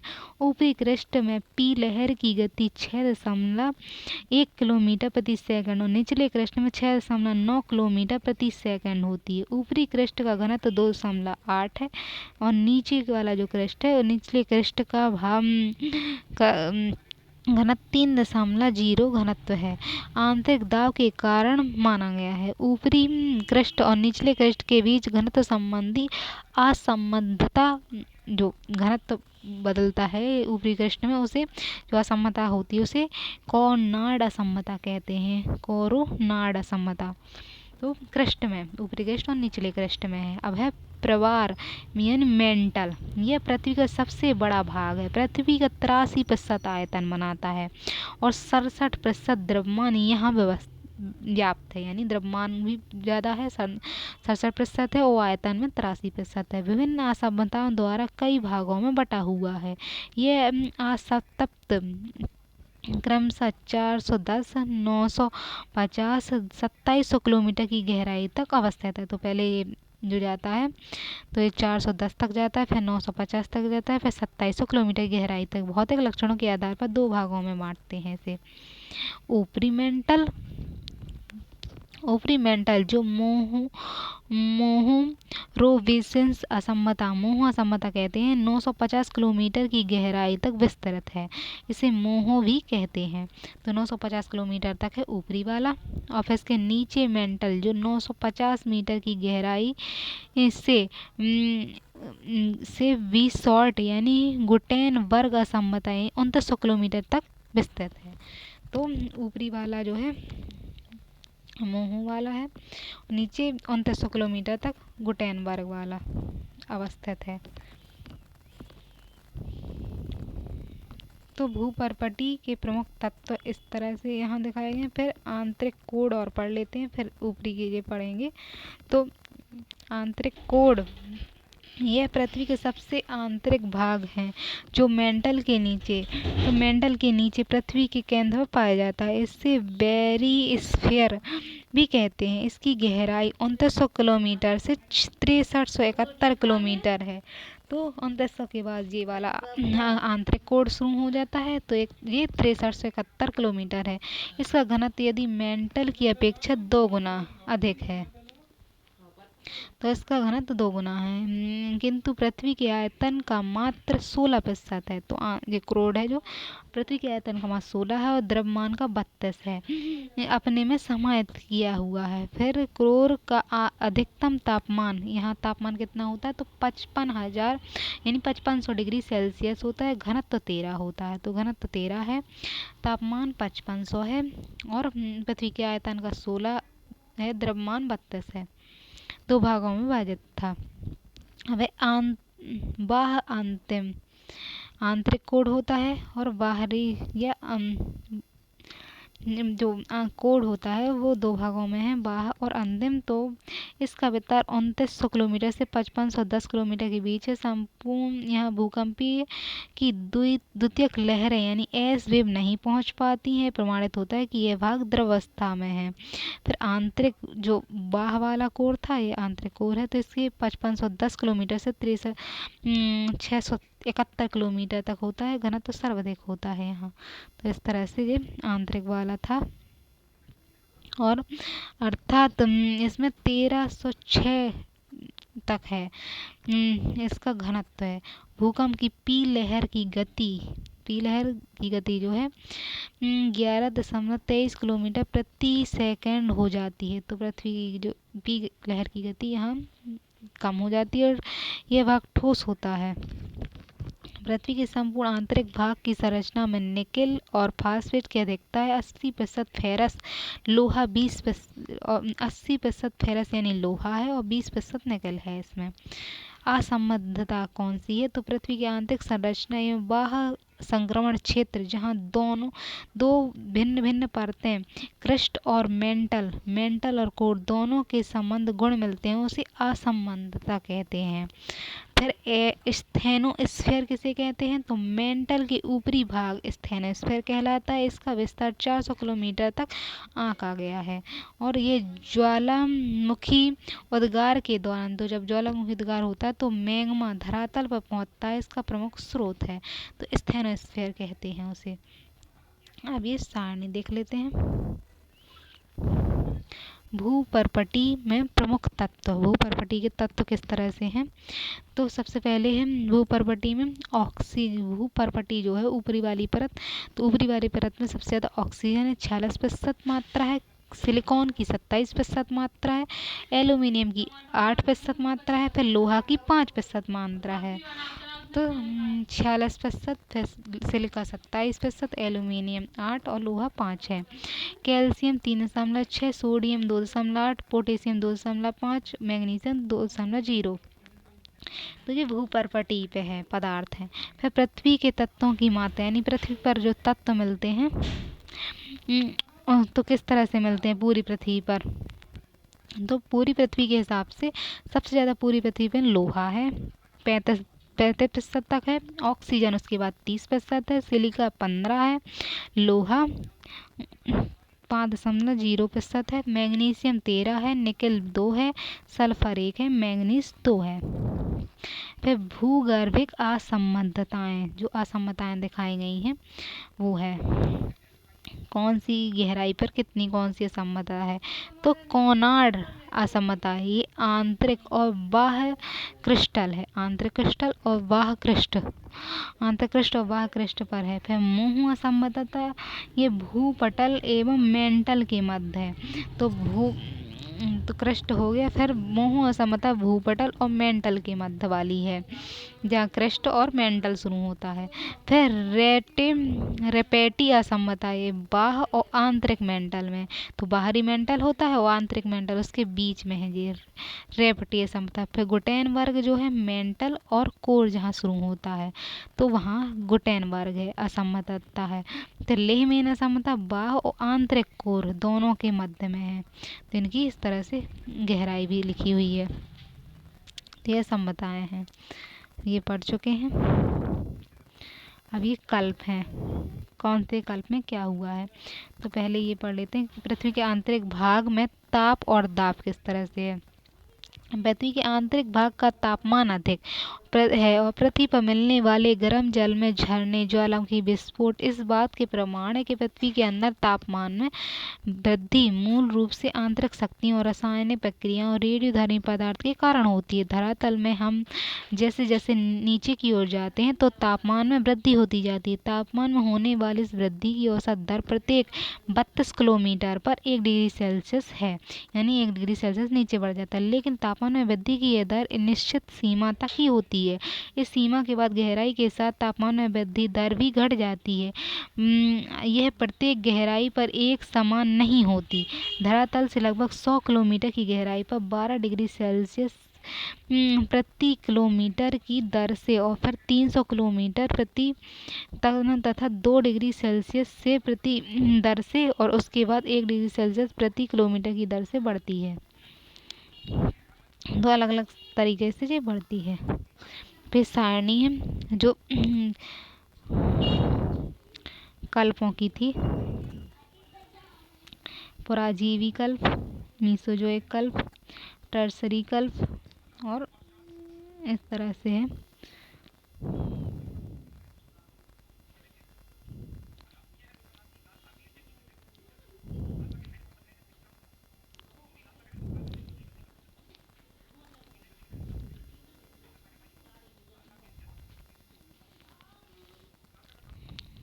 तो यहाँ से सीनोजोइक कल्प था,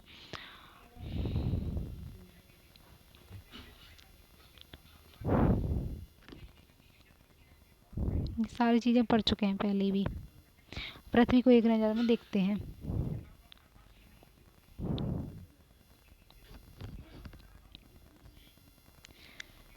तो इसमें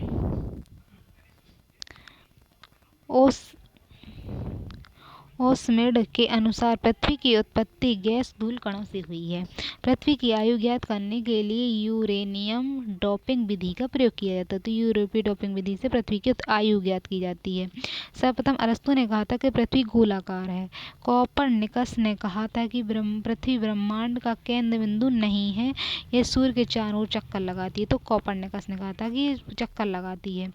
फिर परिस्थिति के अनुसार अर्थात जीवधारी के रूप में पृथ्वी को ग्रीन प्लेनेट कहा जाता है क्योंकि यहाँ जीवन है। पृथ्वी की आकृति गोलार्धीय है। पृथ्वी शुक्र मंगल के बीच स्थित है और सूर्य से तीसरा तथा सौरमंडल का 5वां बड़ा ग्रह है। पृथ्वी के सबसे निकटतम ग्रह शुक्र है, फिर बुध, मंगल, बृहस्पति, शनि का स्थान आता है। ग्रहों में पृथ्वी औसत घनत्व सर्वाधिक है। पृथ्वी की परिक्रमण गति जो परिभ्रमण करती है वो 10,07,162 किलोमीटर घंटा है। परिक्रमण गति जो परिक्रमा करती है वो 1610 किलोमीटर घंटा प्रति घंटा है। फिर 1920 में एडवन हबल ने प्रमाण किया कि ब्रह्मांड का विस्तार हो रहा है। समय बीतने के साथ आकाशगंगाएं दूर जा रही हैं।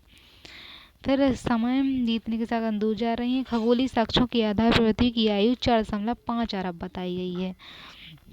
वर्ष निर्धारित किए। फिर पैलियोजोइक कल्प में कशेरुकीय जंतु का जन्म हुआ।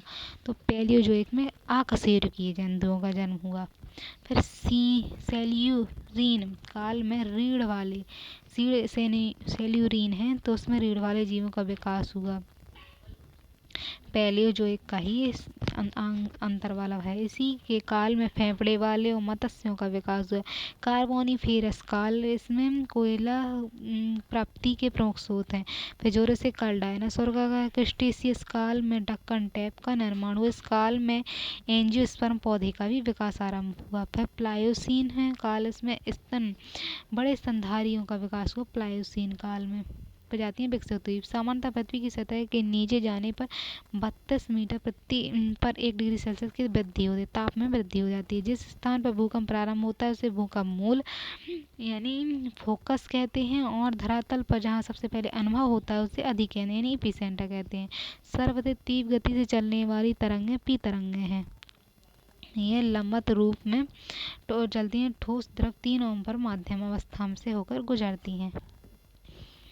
फिर धरातल पर पी तरंगें पहुंचती हैं। फिर एस से सूचित होने वाली तरंग को अनुप्रस्थ यानी प्रकाश के समान होती है। तरंग ठोस पदार्थों से होकर गुजर सकती हैं। धरातलीय तरंगें पृथ्वी की सतह पर सर्वाधिक विनाश करती हैं। पी एस एल तरंगों का अंकन सिस्मोग्राफी किसके माध्यम से? सिस्मोग्राफी के माध्यम से किया जाता है। पृथ्वी के आंतरिक भाग में निकेल और आयरन प्रचुर मात्रा में। पृथ्वी में प्रमुख तत्वों की मात्रा में लोहा 35%, ऑक्सीजन जो पृथ्वी के प्रमुख तत्व हैं तो उसमें लोहा 35% है और ऑक्सीजन 30% है। 30% है। फिर सिलिका, सिलिका कितना है? तो 15% है। मैंगनीज 13 है। भूपर्वती के तत्व है, जब भूपर्वती जो है उसमें ऑक्सीजन 46% है। सिलिका 27 है। एल्यूमिनियम 8 है। लोहा 5 है। पृथ्वी की संपूर्ण आंतरिक संरचना में निकल फास्फोरस की अधिकता है। 80% फास्फोरस यानी लोहा है, 20% निकल पाया जाता है। तो ये शॉर्ट रिवीजन था इसका।